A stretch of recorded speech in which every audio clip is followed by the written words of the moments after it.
हरे कृष्णा। आज भगवदगीता कन्नड़ा क्लास आज भी होगा, कल भी कन्नड़ा था। आप सब लोग कन्नड़ा कल कितने लोग आए थे? निन्ने ಯಾರ್ಯಾರು ಬಂದಿದ್ರು? ಎಲ್ಲರೂ ಬಂದಿದ್ರಾ? ನಿನ್ನೆ ಇವತ್ತು ಬಂದಿರೋದು? ನಿನ್ನೆ ನೀವು ಬಂದಿದ್ದೀರಾ? आप सब कन्नड़ा लोग कितने हैं? कन्नड़ा कौन कौन समझते हैं? हिंदी सभी ऑलमोस्ट हिंदी ज़्यादा है। ठीक है, कन्नड़ा हिंदी दो लोग बोलेंगे, ठीक है? क्योंकि आज कन्नड़ा क्लास है, पहले कन्नड़ा में पढ़ूंगा, उसके बाद हिंदी में ट्रांसलेशन करूंगा। कल कितने लोग आए थे? कल कोई आए थे?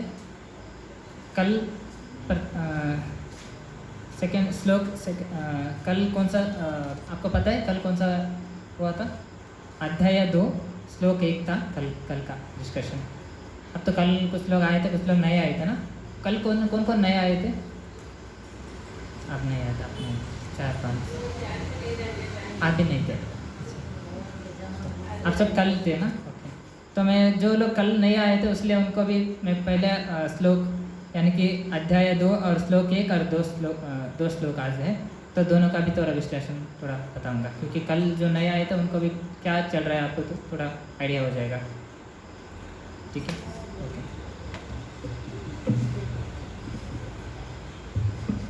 पहले थोड़ा कीर्तन करते हैं, उसके बाद क्लास शुरू करेंगे।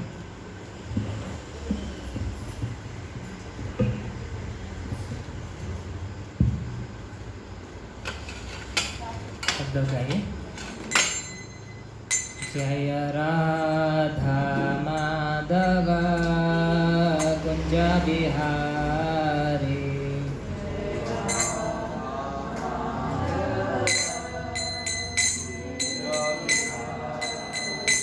जय राधा माधव कुंज बिहारी,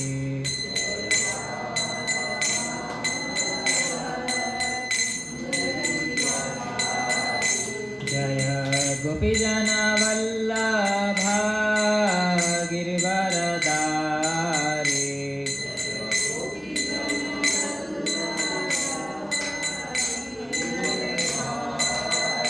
जय गोपीजन वल्लभा गिरिवरधारी,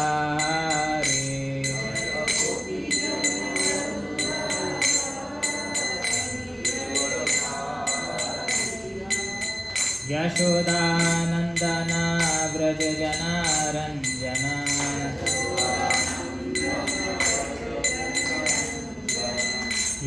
यशोदानंदन व्रज जनरंजन,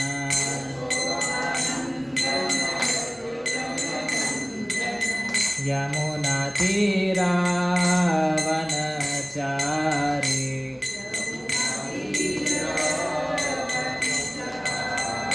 यमुना तीरा वनचारी,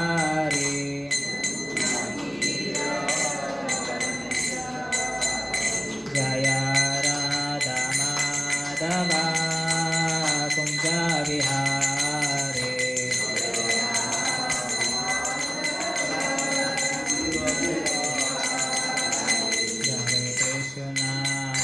हरे कृष्णा कृष्ण कृष्ण हरे हरे, हरे Ram Ram Ram Hare Hare,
Krishna Krishna Hare Hare Hare Ram Ram Ram Hare Hare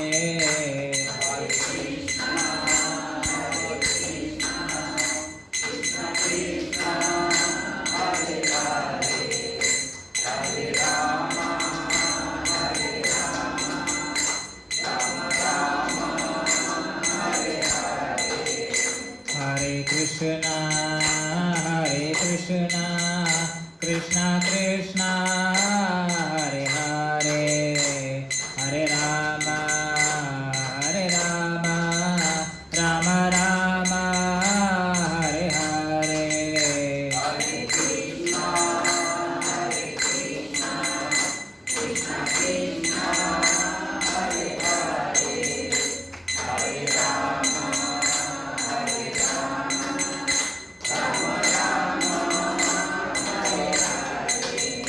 Hare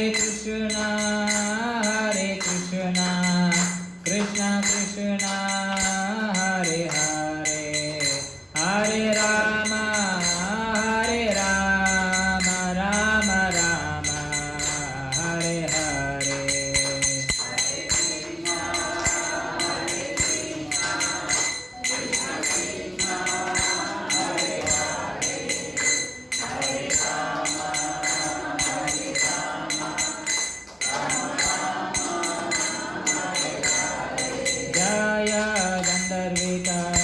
Jaya Gandharvika Giridhari Gaura Hare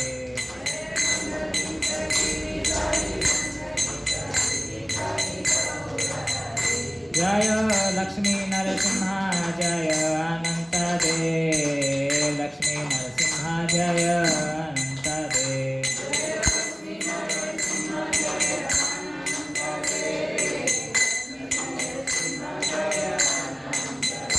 Jaya Panchatattva Jaya Panchatattva Jaya Panchatattva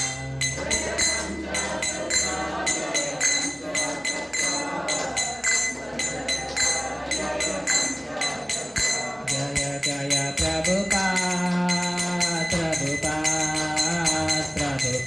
Jaya Jaya Prabhupada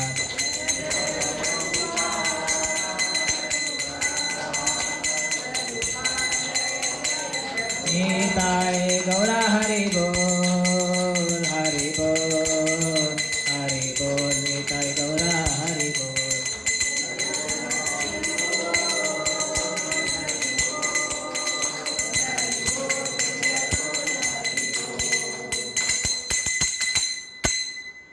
धर्म हरि नाम एक संकीर्तन एक की जगत गुरु श्रील प्रभुपाद की निताई गौर सुंदर की जय ओम नमो भगवते वासुदेवाय ओम नमो भगवते वासुदेवाय ओम नमो भगवते वासुदेवाय नारायणं नमस्कृत्य नरं चैव नरोत्तमं देवीं सरस्वतीं व्यासं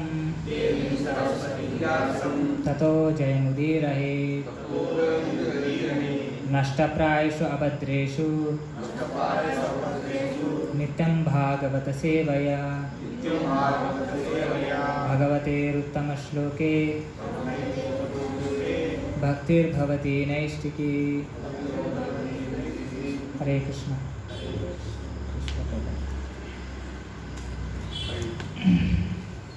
आज हम चर्चा करेंगे गीता अध्याय 2 संख्या योग गीता सार संग्रह श्लोका 1 संजय वाचा। अभी संजय वाचा अभी श्लोका 1 जो है कल किए थे, जो लोग नए कल आए थे उनको भी मैं थोड़ा उसके बारे में उस श्लोक की चर्चा में बताऊंगा क्या बोल रहा हूँ, तो सब रिपीट कीजिए। ततं तथा कृपया विष्टम् मश्रुपूर्णकुलक्षणं विषादं तम् इदं वाक्यं मुवाच मधुसूदन ಡಿಫಿಕಲ್ಟ್ ಏನೋ ठीक है मैं अनुवाद करता हूँ ಸೊ ಅನುವಾದ ಹೇಳ್ತೀನಿ ಕನ್ನಡನಲ್ಲಿದೆ ಫಸ್ಟು ಕನ್ನಡನಲ್ಲಿ ಹೇಳಿ ನಂತರ ಇಂಗ್ಲೀಷ್ನಲ್ಲಿ ಅನುವಾದ ಹೇಳ್ತೀವಿ सॉरी हिंदी पहले कन्नड़ है तो एक्चुअली कन्नड़ क्लास है आज कन्नड़ में बोलने के बाद फिर हिंदी में भी इसका अनुवाद समझाऊंगा इसका अनुवाद है ಸಂಜಯನು ನುಡಿದನು ಕರುಣೆಯಿಂದ ತುಂಬಿ ವಿಷಣ್ಣ ಮನಸ್ಕನಾಗಿ ಕಂಬನಿ ತುಂಬಿದ ಅರ್ಜುನನನ್ನು ನೋಡಿ ಮಧುಸೂದನನಾದ ಕೃಷ್ಣನು ಹೀಗೆ ಹೇಳಿದನು सो यहाँ पर बोल रहे हैं संजय जो धृतराष्ट्र का जो सब बता रहा था महाभारत ये जो राम जो युद्ध महाभारत का जो युद्ध चल रहा था उसका युद्ध का सब बता रहा था क्या क्या चल रहा है इस युद्ध रणभूमि में कुरुक्षेत्र रणभूमि में वो संजय अभी बोल रहा है तो अभी संजय वो अभी हम पहले अध्याय में सोचे ना क्या हो रहा है दोनों पक्ष में करके तो धृतराष्ट्र ने पूछा संजय को तो संजय अभी बता रहे हैं क्या हो रहा है करके संजय नुಡಿದನು अभी संजय बोल रहा है क्या बोल रहा है ಕರುಣೆಯಿಂದ ತುಂಬಿದ ವಿಷಣ್ಣ ಮನಸ್ಕನಾಗಿ ತುಂಬಿದ करुण ತುಂಬಿದ विषण्ण मनस्कनागी कंबनी ತುಂಬಿದ अर्जुननನ್ನು अभी अर्जुन वो सारी योद्धाओं को देखे उनको बहुत करुणा से भर गए सब हमारे लोग खड़े हैं हमारे मेरे अपोजिट करके वो अभी बोल रहा है वो सब देखकर अर्जुन बोल रहा है भगवान कृष्ण से क्या बोल रहे हैं अभी मधुसूदन कृष्ण ಹೀಗೆ ಹೇಳಿದನು वो अभी इस बात को बोल दिया जो अर्जुन ने अभी भगवान कृष्ण बोल रहे अर्जुन की अवस्था देखकर अर्जुनನ ಅವಸ್ಥೆಯನ್ನು ನೋಡಿ ಭಗವಂತ ಈಗ ಹೇಳ್ತಾ ಇದ್ದಾನೆ ಸೊ ಇದನ್ನು ನಿನ್ನೆ ಬಂದವರು ಕೇಳಿದಿರಾ ಈ ಶ್ಲೋಕವನ್ನು ಸೊ ಇದರ ಅರ್ಥ ಭಾವಾರ್ಥ ಪ್ರಪದನೆ ಲೌಕಿಕ ಅನುಕಂಪ ಪ್ರಲಾಪ ಮತ್ತು ಕಂಪನಿ ಇವೆಲ್ಲ ಆತ್ಮದ ಬಗ್ಗೆ ಅಜ್ಞಾನದ ಲಕ್ಷಣಗಳು ಅಮರವಾದ ಆತ್ಮದ ಬಗ್ಗೆ ಅನುಕಂಪವಿರುವುದಕ್ಕೆ ಆತ್ಮ ಸಾಕ್ಷಾತ್ಕಾರ ಈ ಶ್ಲೋಕದಲ್ಲಿ ಮಧುಸೂದನ ಎನ್ನುವುದರ ಪದರ ಮಹತ್ವದ್ದು ಶ್ರೀಕೃಷ್ಣನು ಮಧು ಎನ್ನುವ ರಾಕ್ಷಸನನ್ನು ಕೊಂದಿದ್ದ ಈಗ ಅರ್ಜುನನು ತನ್ನ ಕರ್ತವ್ಯ ಪಾಲನೆಯಲ್ಲಿ ಅವನನ್ನು ಅವರಿಸಿದ್ದ ತಪ್ಪು ತಿಳುವಳಿಕೆ ಎಂಬ ರಾಕ್ಷಸನನ್ನು ಕೃಷ್ಣನು ಕೊಲ್ಲಬೇಕೆಂದು ಬಯಸಿದನು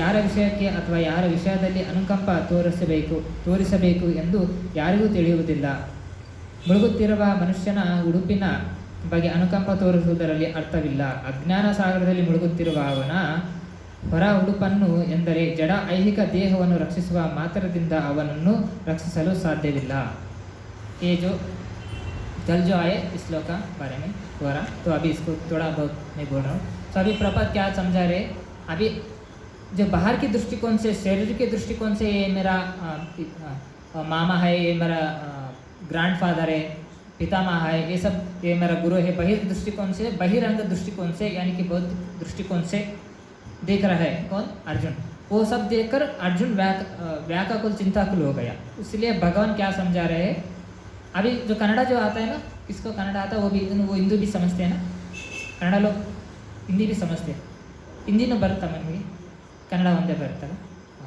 ಸೊ ಇಲ್ಲಿ ಅದೇ ಅರ್ಜುನ ಏನು ಹೇಳ್ತಿದ್ದಾನೆ ಕಂಬನಿ ತುಂಬಿದ ಕರುಣೆಯಿಂದ ಕಂಬನಿ ತುಂಬಿರೋಂಥ ಅರ್ಜುನ ತನ್ನ ಎಲ್ಲರೂ ನಮ್ಮ ಪಕ್ಷದವರೇ ಇದ್ದಾರಲ್ಲ ಅಂತೇಳಿ ವಿಷಣ್ಣನಾಗಿ ದುಃಖ ಭರಿತನಾದ ಆ ಅರ್ಜುನನ ವ್ಯವಸ್ಥೆಯನ್ನು ನೋಡಿ ಭಗವಂತ ಶ್ರೀಕೃಷ್ಣ ಮುಂದಿನ ಮಾತನ್ನು ಹೇಳ್ತಾನೆ ಸೊ ಅದನ್ನು ಮುಂದಿನ ಮಾತನ್ನು ನಾವು ಚರ್ಚೆ ಮಾಡ್ತೀವಿ सो अभी श्रील प्रभुपाद महाराज क्या लिख रहे हैं यहाँ पर परपोट में सो प्रभुपाद बोल रहे जो ಲೌಕಿಕ ಅನುಕಂಪ ಪ್ರಭಾವ ಮತ್ತು ಕಂಬನಿ ಇವೆಲ್ಲ ಆತ್ಮದ ಬಗ್ಗೆ ಅಜ್ಞಾನಗಳು अज्ञान मतलब ये जो ज्ञान में नहीं है तो केवल शरीर दृष्टिकोण में मैं केवल शरीर हूँ जब समझते हैं केवल शरीर दृष्टिकोण से हम देखेंगे वास्तव में ज्ञान नहीं है भगवद्गीता में पहला भगवंत ज्ञान जो देते हैं वो आत्म तत्व ज्ञान है वो इसलिए शास्त्र कहता है अपश्यताम आत्मतत्व गृहेशु गृहमेदिना यानी कि इसका मतलब अपश्यताम यानी कि पश्चात का मतलब होता है देखना अपश्यताम यानी कि ना देखना यानी कि हम जो आत्मा है जो आत्मा ना देखे हम शरीर समझना वो अज्ञान है अपश्यताम आत्म तत्व यानी कि तत्व सिद्धांत जो भगवान दिए हुए तत्व सिद्धांत ज्ञान जो है जो भगवद्गीता हो ये सब तत्व सिद्धांत से होता है भगवान भी बोलते हैं मैं इस तत्व से जाना जाता हूँ मैं इसलिए उसी तरह जो अपश्यतम आत्म तत्व गृहेशु गृह में जो गृह में जो है सिर्फ केवल उनकी इंद्रिय तृप्ति के लिए कार्य करते हैं भगवान की भक्ति करना है क्यों भगवान के नाम जप करना है ये सब उनके लिए नहीं है सिर्फ उनकी सिर्फ इंद्रिय तृप्ति करना है वो उसके बोलते गृहमेधी। गृहमेधी का अर्थ है गृहस्थ और गृहमेधी का दोनों अंतर है, आपको पता है ना। गृहस्थ का मतलब क्या है? गृहस्थ का मतलब क्या है? गृहस्थ अंदर ಏನು? माता जी, गृहस्थ का मतलब होते जो जनरली पीपल समझते हैं जो शादीशुदा करके जो होते हैं वो गृहस्थ है। नहीं, शास्त्र के अनुसार गृहस्थ का मतलब है जो शादी करने के बाद सारी कुटुंब में भगवान की भक्ति करना है। गृहमेधी का मतलब है जो भगवान की भक्ति छोड़कर केवल उनकी सेंटर कर, केवल उनकी इंद्रिय तृप्ति करने के लिए जो कमाते हैं उनकी तृप्ति के लिए, जो खाते हैं उनकी तृप्ति के लिए, जो कुछ भी करता है उनकी तृप्ति को लिए। अहम ममेति, अभी मैं बोला ना, लास्ट टाइम मैंने क्लास में बोला ना, क्योंकि जब जो भी जो इस पॉइंट को इनलाइट करना, इसको समझना पड़ता है, उसको और भी उसको सपोर्टिंग भी बोलना पड़ता है ना। उसी तरह ये भी लास्ट बार भी ये मैंने इस बात को मैंने समझाया था एक पॉइंट पे। तो अभी इस पॉइंट का आ रहा है, यानी कि मैं आत्मा या शरीर, तो उसमें हम क्या समझना है, मैं आत्मा हूँ शरीर नहीं हूँ। जो अज्ञानी लोग हैं तो अपश्यतम यानी कि आत्म तत्व को नहीं समझते हैं, वो समझते हैं मैं शरीर ही हूँ, और प्राणी पशु भी समझते हैं मैं शरीर ही हूँ। इसलिए आत्म तत्व बहुत ही प्रामुख्य है। तो हम आत्मा है तो समझ देंगे, तभी हमको असली ज्ञान क्या है, तो आत्म दृष्टिकोण से हमारे कल्याण कार्य क्या होता है वो सोचना है। तो शरीर को हम पालन पोषण करना है, इसका मतलब ये नहीं कि हम चलो मैं आत्मा हूँ शरीर के लिए कुछ भी नहीं करना है, कुछ भी हो जाए, नहीं, शरीर का भी टेक केयर करना है। लेकिन क्यों करना है शरीर का टेक केयर करना है, मतलब शरीर को भी पालन पोषण करना है। ಶರೀರವನ್ನು ನಾವು ಪಾಲನೆ ಪೋಷಣೆ ಮಾಡಬೇಕು ಅಂದರೆ ಭಗವಂತ ಇಲ್ಲಿ ಹೇಳ್ತಿದ್ದಾನೆ ನಾವು ಆತ್ಮ ಶರೀರ ಅಲ್ಲ ಅಂತೇಳಿ। ಸೊ इसलिए ये बहुत ही ಪ್ರಾಮುಖ್ಯ, ಇದು ಬಹಳ ಮುಖ್ಯವಾಗಿರುವಂಥ ಅಂಶ। ಸೊ ಇದರಿಂದ ನಾವು ಈ ವಿಷಯವನ್ನು ಚರ್ಚೆ ಮಾಡೋಣ। ಸೊ अभी मैं पहला श्लोक चर्चा कर रहा हूँ, अभी मंगलाचरण करके इसको विस्तार से समझेंगे। अभी 2 मिनट हम मंगलाचरण करेंगे सब लोग। ओम अज्ञानतिमिरान्धस्य ज्ञानाञ्जनाशलाकया चक्षुरुन्मिलितं येन तस्मै श्रीगुरुवे नमः। श्रीचैतन्यमनोभीष्टं स्थापितं येन भूतले स्वयं रूपकदा मह्यं ददाति स्वपदान्तिकं। वन्देऽहं श्रीगुरुं श्रीयुतापदकमलं श्रीगुरुं वैष्णवांश्च। श्रीरूपं साग्रजातां सागण रघुनाथान्वितं तं सजीवं साद्वैतं सावधूतं परिजनसहितं कृष्णचैतन्यदेवं श्रीराधा कृष्णपादान् सागण ललिता श्रीविशाखान्वितांश्च। हे कृष्ण करुणा सिंधु दीनबंधु जगतपते गोपेश गोपिका कांत राधा कांत नमस्तुते तप्त कांचन गौरांगी राधे वृंदावनेश्वरी वृषभानुसुते देवी प्रणमामि हरिप्रिये वाञ्छा कल्पतरुभ्यश्च सिंधु एव च पतितानां पावनेभ्यो वैष्णवेभ्यो नमो नमः। जय श्री कृष्ण चैतन्य प्रभु नित्यानंद श्री अद्वैत गदाधर श्रीवासादि गौरभक्तवृंद। हरे कृष्ण कृष्ण कृष्ण हरे हरे, हरे राम राम राम हरे हरे, हरे कृष्ण कृष्ण कृष्ण हरे हरे, हरे राम राम राम हरे हरे, हरे कृष्ण कृष्ण कृष्ण हरे हरे, हरे राम राम हरे हरे। नमो विष्णुपादाय कृष्णप्रेष्ठाय भूतले श्रीमते भक्तिवेदांत स्वामिते नामिने नमस्ते सरस्वती देवे गौरवाणी प्रचारिणे निर्विशेष शून्यवादी पाश्चात देशतारिणे मूकं करोति वाचालं पांगुं लंघयते गिरिं यत्कृपातमहं वन्दे श्रीगुरुं दीनतारिणं परमानन्दमाधवं श्रीचैतन्य ईश्वरं। हरि ओम तत्सत्।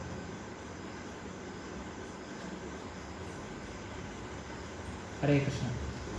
सो अभी हरे कृष्ण। ಈಗ ಇದರಲ್ಲಿ ಭಗವಂತ ಹೇಳ್ತಾನೆ ನಾವು ಆತ್ಮ ಶರೀರ ಅಲ್ಲ ಅಂತೇಳಿ।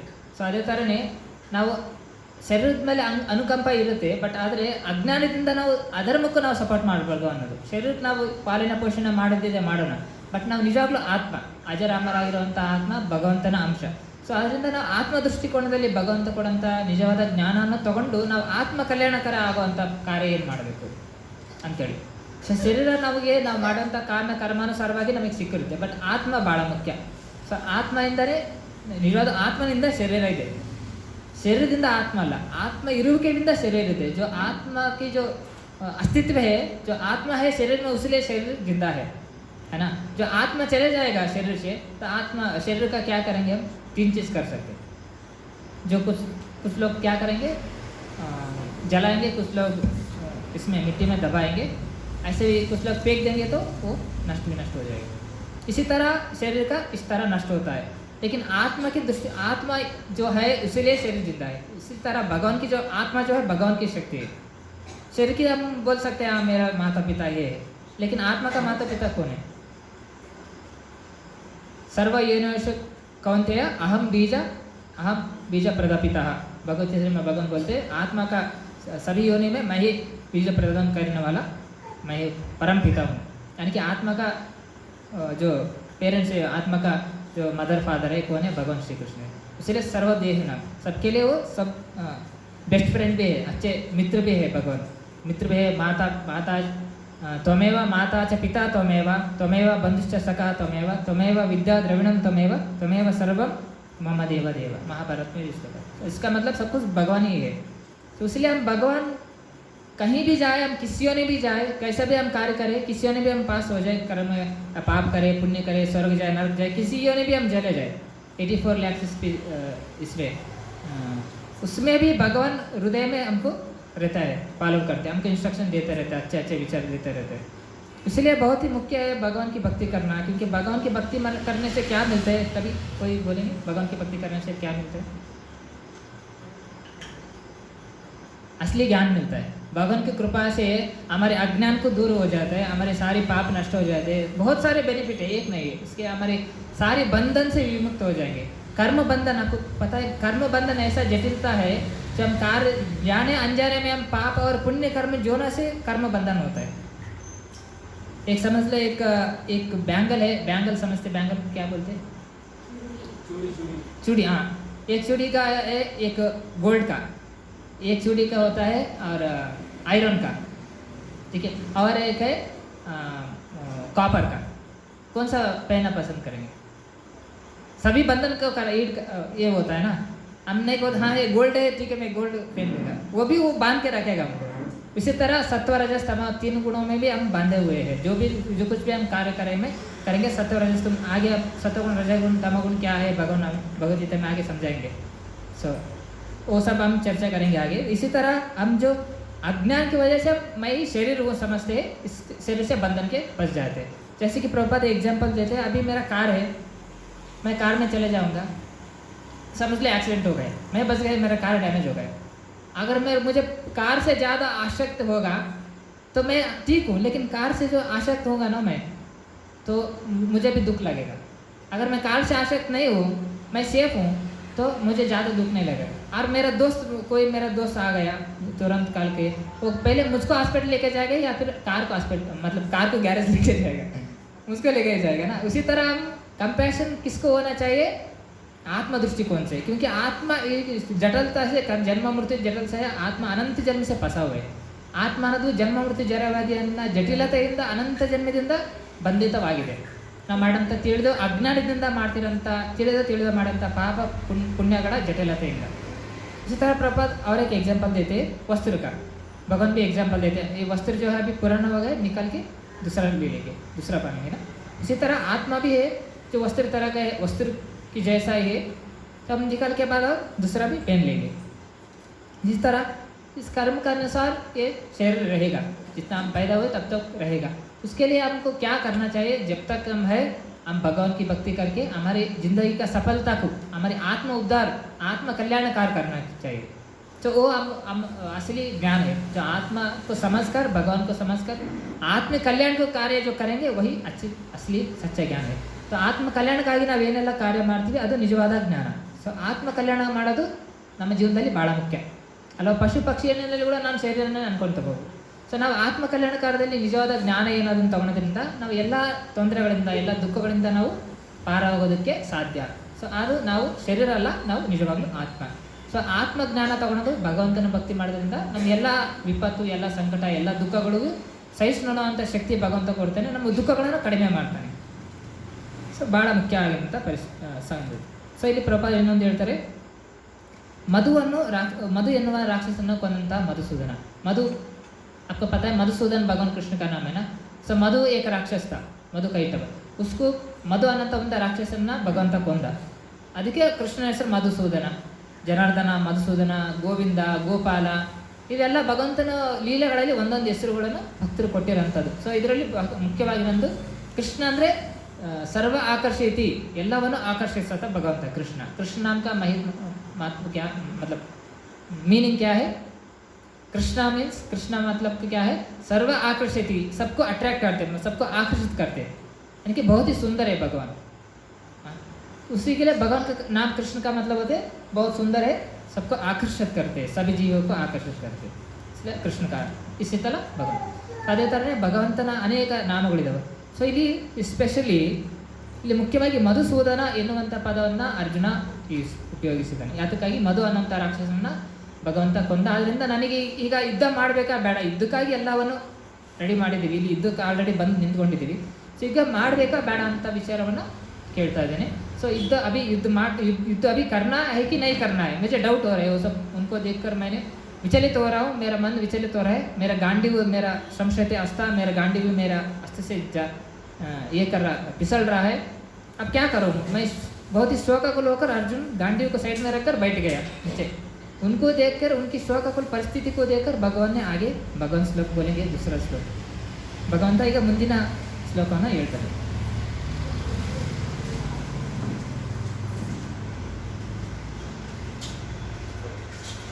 अभी प्रभात और एक एग्जांपल देखें ना. अभी एक व्यक्ति डूब रहा है, ಒಬ್ಬ ವ್ಯಕ್ತಿ ಮುಳುಗ್ತಾ ಇದ್ದಾನೆ ಇದರಲ್ಲಿ ನದಿನಲ್ಲಿ.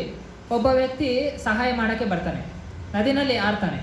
ಅವ್ನು ಶರ್ಟ್ ಮೇಲೆಗಡೆ ಎಳ್ಕೊಂಡು ಬರ್ತಾನೆ, ನನ್ನನ್ನು ಸೇವ್ ಮಾಡಿದೆ ಈ ವ್ಯಕ್ತಿಗೆ ಅಂತೇಳಿ. ಆ ವ್ಯಕ್ತಿಗೆ ಸೇವ್ ಮಾಡಿಲ್ಲ ಆತ, ಶರ್ಟ್ ಮಾತ್ರ ತಗೊಂಡು ಬಂದಾನೆ. अभी एक व्यक्ति डूब रहा है, ठीक है. वो व्यक्ति को अभी एक व्यक्ति जाके बचाना चाहिए. सो जाके डूबा, उसको ताले में वो भी डूबा है, उसको बचाना है ना. वो क्या किया, उसका शर्ट पकड़ लिया, खींच लिया, उसका शर्ट हाथ में आ गया. वो सोच रहा मैं इसको बचा लिया. वो सच में बचाया उसको? नहीं ना. उसका शर्ट सिर्फ शर्ट लेके आया, उसका शरीर डूब गया, मतलब वो डूब के मर गया. मतलब उसका सिर्फ शर्ट लेके आया. इसी तरह आप भी केवल शरीर के दृष्टिकोण में, जो शरीर दो वस्त्र है उसकी, वो तो वस्त्र कभी तो पटेगा ही ना. तो वस्त्र अभी नया है, कुछ साल पुराना हो जाएगा ना, उसके बाद पटेगा ही ना. तो शरीर की तब वो भी हम देखना है. अभी अब शरीर वस्त्र निकालेंगे, इसको धोएंगे, अच्छे से रखेंगे, आयरन करेंगे, वो भी करेंगे ना, क्योंकि हम पहनते हैं तो यूज़ कर रहे हैं ना. ऐसे इसको भी अच्छे से रखना है. इसका मतलब ये ना कि मैं यही हूँ, समझ रहे ना. इसी तरह हम शरीर को भी कायल करना है. क्यों करना है? भगवान की भक्ति करने के लिए. हम शरीर को भी अच्छे एक्टिविटी में, यानी कि पायस एक्टिविटी में करना है, पाप कर्म नहीं करना है. क्योंकि अब ये शरीर दोषित ना हो जाए पाप कर्मों से, इसलिए आप अच्छे से शरीर को रखना है. हम शरीर को स्नान क्यों करते हैं? अब कोई स्वच्छ करने के लिए ना. तो हमारे मन, हमारे अंतरंग, हमारे चित्त, हमारे हृदय कैसे शुद्ध होगा? भगवान की भक्ति करने से, भगवान के नाम जप करने से. उससे हमारे मन, हमारे अंतरंग, हमारे आत्मा तो शुद्ध होता है. हमारे अंतरंग, हमारे मन, हमारे सोच विचार, जो भी हमारे कॉन्शियसनेस, हमारे चित्त जो है वो शुद्ध होता है. नहीं तो अब हम यहाँ पर भौतिक प्रपंचों में, भौतिक विचारों में कंटेमिनेटेड, यानी कि पॉल्यूटेड हो गए हमारे विचार सब, कॉन्शियसनेस सब. इसलिए हम कृष्ण का, हम भगवान की भक्ति करेंगे, भगवान की भजन करेंगे, तब हमारे चित्त शुद्ध होता है. तब हम भगवान को समझ सकते हैं, शास्त्रों को हम समझ सकते हैं. नहीं तो बहुत ही मुश्किल है.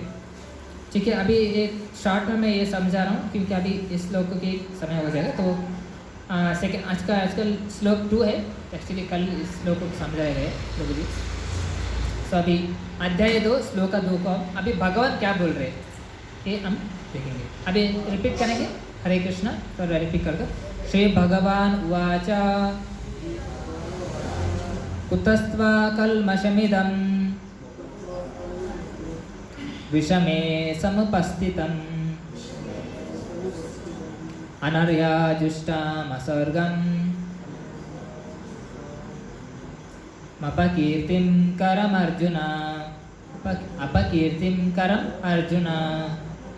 ठीक है, अभी अर्जुन, भगवान श्री कृष्ण बोल रहे हैं. अभी अर्जुन को देखकर, ಅರ್ಜುನನನ್ನು ದುಃಖಮಯ ಸ್ಥಿತಿನಲ್ಲಿ ನೋಡಿ ಭಗವಾನ್ ಶ್ರೀಕೃಷ್ಣ ಈ ಶ್ಲೋಕವನ್ನು ಹೇಳ್ತಾ ಇದ್ದಾನೆ. ಏನು ಹೇಳ್ತಾನೆ? ಕುತಸ್ಥಂ ಕಲ್ಮಷಮಿದಂ.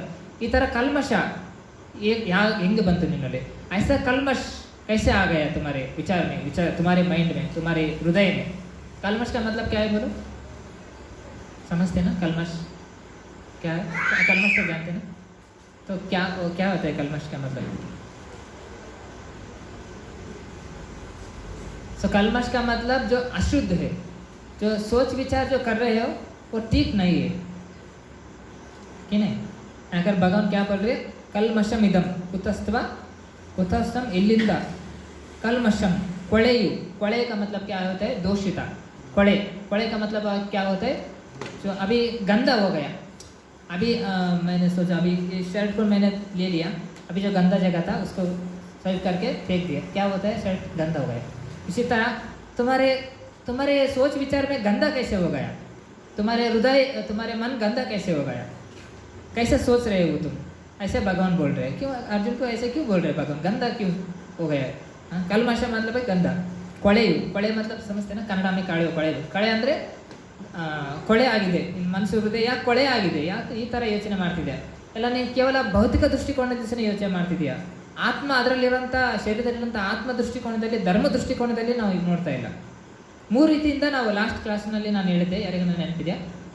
3 तरह से हम सोचते हैं, 3 ರೀತಿಯಿಂದ ನಾವು ಯೋಚನೆ ಮಾಡ್ತೇವೆ. ಒಂದು ಮನಸ್ಸಿನಿಂದ, जो भी हम मन से सोचते हैं, जो भी कार्य करेंगे जो मन से करेंगे, जो मन का विचारधारा से करेंगे, और एक से बुद्धि से करेंगे, जो बुद्धि की विचार सोच विचार से करेंगे. ಒಂದು ಮನಸ್ಸಲ್ಲಿ ಸಹ ಯೋಚನೆ ಮಾಡ್ತೀವಿ, ಒಂದು ಬುದ್ಧಿ ಮುಖಾಂತರ ಯೋಚನೆ ಮಾಡ್ತೀವಿ. ಇನ್ನು ಒಂದು ಭಗವಂತನ ಮುಖಾಂತರ ಅಂದರೆ ಶಾಸ್ತ್ರ ಮತ್ತು ಗುರು ಸಾಧು ಶಾಸ್ತ್ರ ಅಂದರೆ ಇದ್ರ ಮುಖಾಂತರ ನಾವು ಯೋಚನೆ ಮಾಡಿ ಅವರು ಹೇಳಿರೋಂಥ ಒಳ್ಳೆ ವಿಚಾರಗಳನ್ನು ತಗೊಂಡು ನಾವು ಜೀವನದಲ್ಲಿ ಅಪ್ಲೈ ಮಾಡ್ತೀವಿ, ನಮ್ಮ ಜೀವನದಲ್ಲಿ ನಡೆಕೊಳ್ತೀವಿ. ಮನಸ್ಸಿನ ಮಾತು ಕೇಳೋದು, ಬುದ್ಧಿ ಮಾತು ಕೇಳೋದು, ಶಾಸ್ತ್ರಗಳ ಅಂದರೆ ಭಗವಂತನ ಮಾತು ಕೇಳೋದು. ಇದು 3ರಲ್ಲಿ ಯಾವುದು ಪಕ್ಕ, ಯಾವುದು ಪರ್ಫೆಕ್ಟು? हम मन की बात सुनेंगे, ठीक है, हमारी बुद्धि की बात सुनेंगे, या फिर भगवान की बात सुनेंगे. भगवान की बात सुनने का मतलब है शास्त्र, गुरु साधु शास्त्र के विचार सुनना. जो शास्त्र बोलते हैं वही गुरु बोलेंगे. यानी कि मैं गुरु मतलब जो भी नाम रख लिया, सदगुरु या फिर वो गुरु गुरु बैठ, वो नहीं. गुरु का मतलब है ब्रह्मनिष्ठा, श्रोत्रिय ब्रह्मनिष्ठा. मतलब वो भगवान कृष्ण के भक्त होना चाहिए, विष्णु की भक्त होना चाहिए. श्रोत्रिय यानी कि उनकी भी गुरु होना चाहिए, गुरु परंपरा में. और ब्रह्मनिष्ठ है वो भगवान की भक्त होना चाहिए. ब्रह्मनिष्ठ यानी कि ब्रह्म ने स्ट्रांग फेथ होना चाहिए, निष्ठा, स्ट्रांग फेथ यानी कि निष्ठा से रहना चाहिए.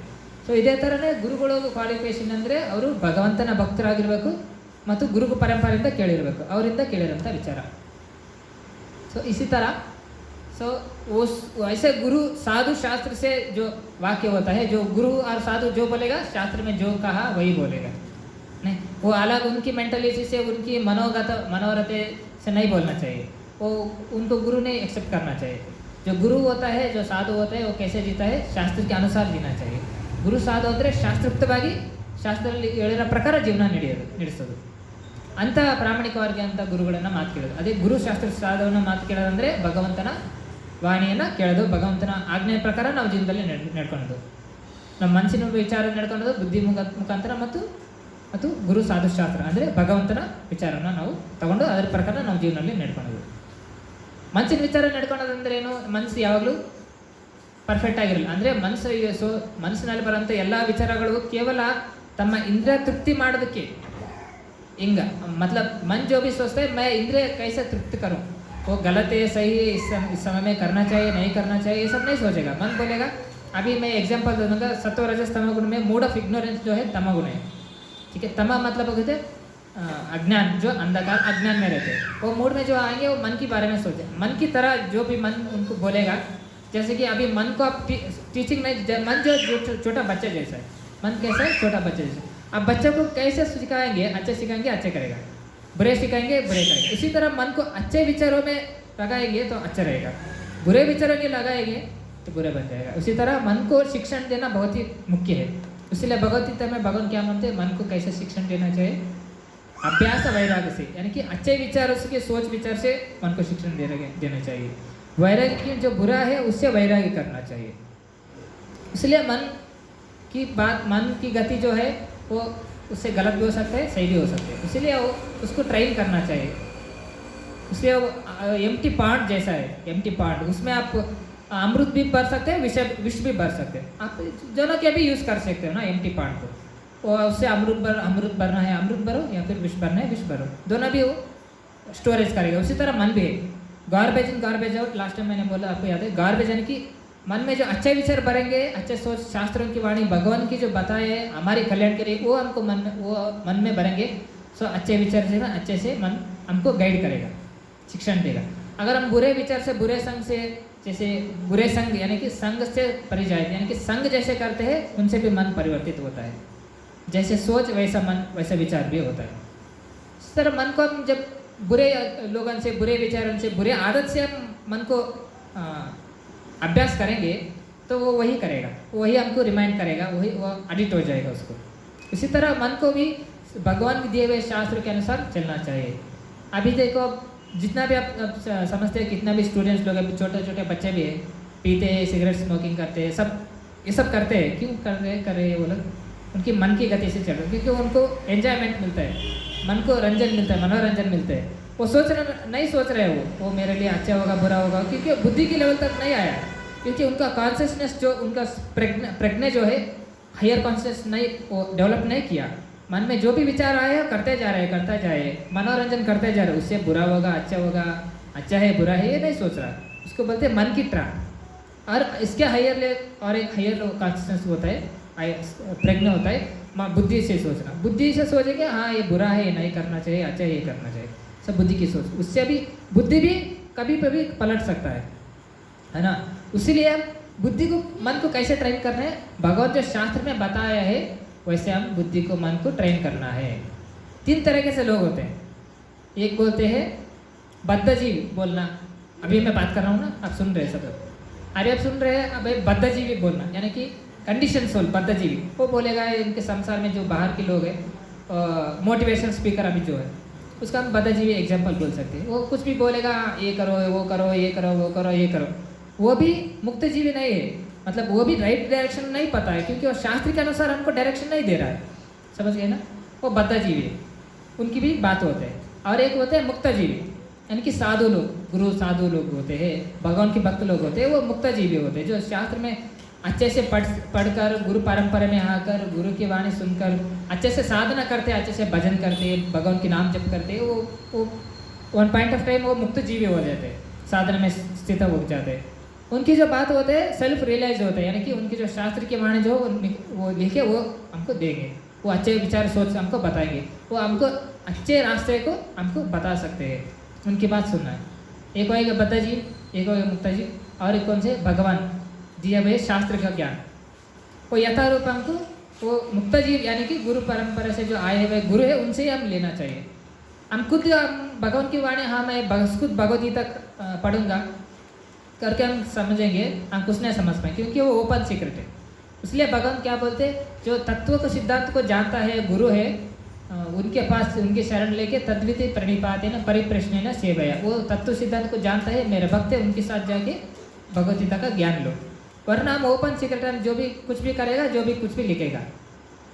इसी तरह ये बहुत ही प्रामुख्य है जो शास्त्र को समझना।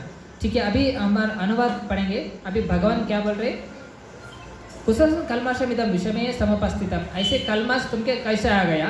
तो अनार्य जुष्टम, आर्य का मतलब क्या होता है बोलिए, आर्या,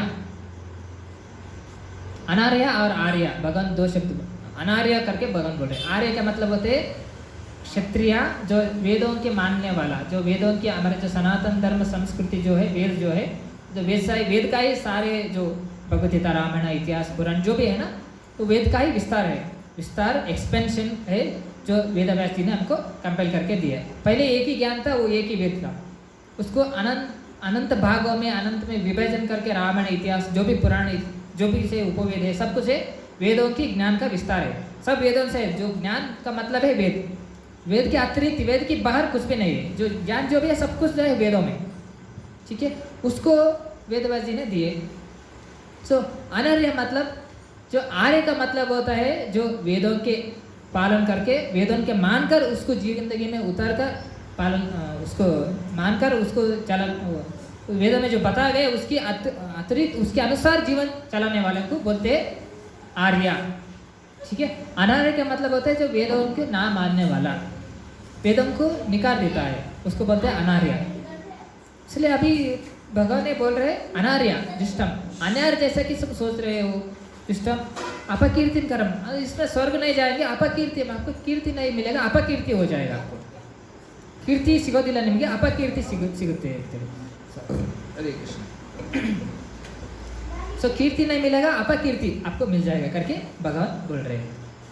अपकीर्तिम कर्म अर्जुना, यानी कि इसको स्वर्ग भी नहीं मिलेगा आपको, अपकीर्तिम कर्म अर्जुना, कीर्ति भी नहीं मिलेगा, स्वर्ग भी नहीं मिलेगा, आप जैसे अनार्य जैसे सोच रहे हो, ये सब भगवान अर्जुन को ऐसे ऐसे बात बोल रहे हैं, मार रहे हैं, बातों में अर्जुन को बोल रहे हैं, एक बात में इतने ये पॉइंट देकर अर्जुन को भगवान श्री कृष्ण बोल रहे, तुम अनार्य जैसे बात कर रहे हो, तुम वेद नहीं माले जैसे बात कर रहे हो, अपकीर्ति कर्म अर्जुन, तुम जो कर रहे हो इसको अपकीर्ति हो जाएगा, आपको कीर्ति नहीं बढ़ेगा, तो तुम सोचेगी इसका हम हाँ इनको मार के क्या हमको मिलेगा, ये सिर्फ भौतिक दृष्टिकोण से क्षेत्र है, सिर्फ शरीर के शरीर तो कभी मरना ही है, आप मारा या मारा वो शरीर तो नष्ट होना ही है कभी। लेकिन धर्म युद्ध है, उनकी स्वार्थ के लिए नहीं युद्ध करना है। अब ये स्वार्थ से सोच रहा है, हाँ मैं ये कर रहा हूँ मुझे मिलेगा इसलिए नहीं, स्वार्थ से पर्व नहीं। जो भगवान बोलेंगे धर्म जो है तो धर्म के लिए युद्ध करना है। क्षत्रिय का अर्थ, क्षत्रिय का मतलब ये होता है धर्म का युद्ध, यानी कि धर्म के लिए युद्ध करना, हमारे स्वार्थ के लिए नहीं। हाँ मुझे ये कब्जा करना है इसलिए मैं युद्ध किया, ये नहीं। धर्म के युद्ध, धर्म युद्ध जो करते हैं उसको क्षत्रिय बोला जाता है। इसी तरह अपकीर्ति, आपको कीर्ति भी नहीं मिलेगा आपको युद्ध से छोड़ के गया, क्योंकि ये धर्म युद्ध है, धर्म युद्ध छोड़ेगा तो कैसे कीर्ति मिलेगा। वो भी सोचेंगे आपको हाँ डर के भाग गया, आपको उनके कंपेंसेट होके उनसे चले गए ऐसे नहीं सोचेंगे, वो डर के भाग रहा है ऐसे वो भी सोचेंगे। आप स्वर्ग भी नहीं चले जाएंगे, अगर इधर आप मरेंगे आगे आप स्वर्ग मिलेगा आपको, लेकिन आप इसको निकाल देंगे तो स्वर्ग भी नहीं जाएंगे, आप नरक भी ऐसा देखना पड़ेगा। ऐसा मतलब ऐसा विचार आप कर रहे हो, ये जो आप बहिर्दृष्टिकोण से सोच रहे हो करके भगवान बोल रहे हैं। अभी प्रभुपाद क्या बोलते हैं अभी सुनेंगे। ಭಾವಾರ್ಥ, ಕೃಷ್ಣನು ದೇವತಮ ಪರಮಪುರುಷನು, ಅಭಿನ್ನ ಆದುದರಿಂದ ಗೀತೆಯ ಉದ್ದಕ್ಕೂ ಶ್ರೀಕೃಷ್ಣನನ್ನು ಭಗವಾನ್ ಎಂದೇ ಕರೆಸುತ್ತದೆ. ಅನುವಾದ ಪಡೆದ ಮೇಲೆ ದೇವತಮ ಪರಮಪುರುಷನು ಹೇಳಿದನು, ಪ್ರಿಯ ಅರ್ಜುನ, ಈ ಕಲ್ಮಶವು ನಿನಗೆ ಹೇಗೆ ಬಂದಿತು? ಬದುಕಿನ ಮಹತ್ವವನ್ನು ತಿಳಿದ ಮನುಷ್ಯನಿಗೆ ಈ ಕಲ್ಮಶವು ಭೂಷಣವಲ್ಲ. कलमश कैसे तुमको आ गया? जो जिंदगी के महत्व को जानने वाला होता है उनको ये भूषण नहीं है, कलमश जो भूषण नहीं है। जो जिंदगी के महत्व जानने वाला होता है, तो तत्वदर्शी जो ज्ञानी होता है, इसको शोभा नहीं देता ऐसे सोचने का करके भगवान बोल रहे हैं। अनार्यवादुद्दु, आर्य का मतलब अभी बोला जो वेदों के मानने वाला, वेदों की परंपरा में सनातन धर्म में हो वो उसको आर्य। जो अनार्य का मतलब है जो वेदों की निकरने वाला को अनार्य बोलते हैं। अनार्य इंತಹ कल्मशವು ಸ್ವರ್ಗಕ್ಕೆ ಕೊಂಡೊಯ್ಯುವುದಿಲ್ಲ। ऐसे जो विचार जो है इसको स्वर्ग को नहीं लेके जाएगा, आपको ಸ್ವರ್ಗಕ್ಕೆ ಕೊಂಡೊಯ್ಯುವುದಿಲ್ಲ, अपकीर्तिಗೆ कारणवागुತ್ತದೆ। यानी कि कीर्ति नहीं मिलेगा आपको, अपकीर्ति मिलेगा।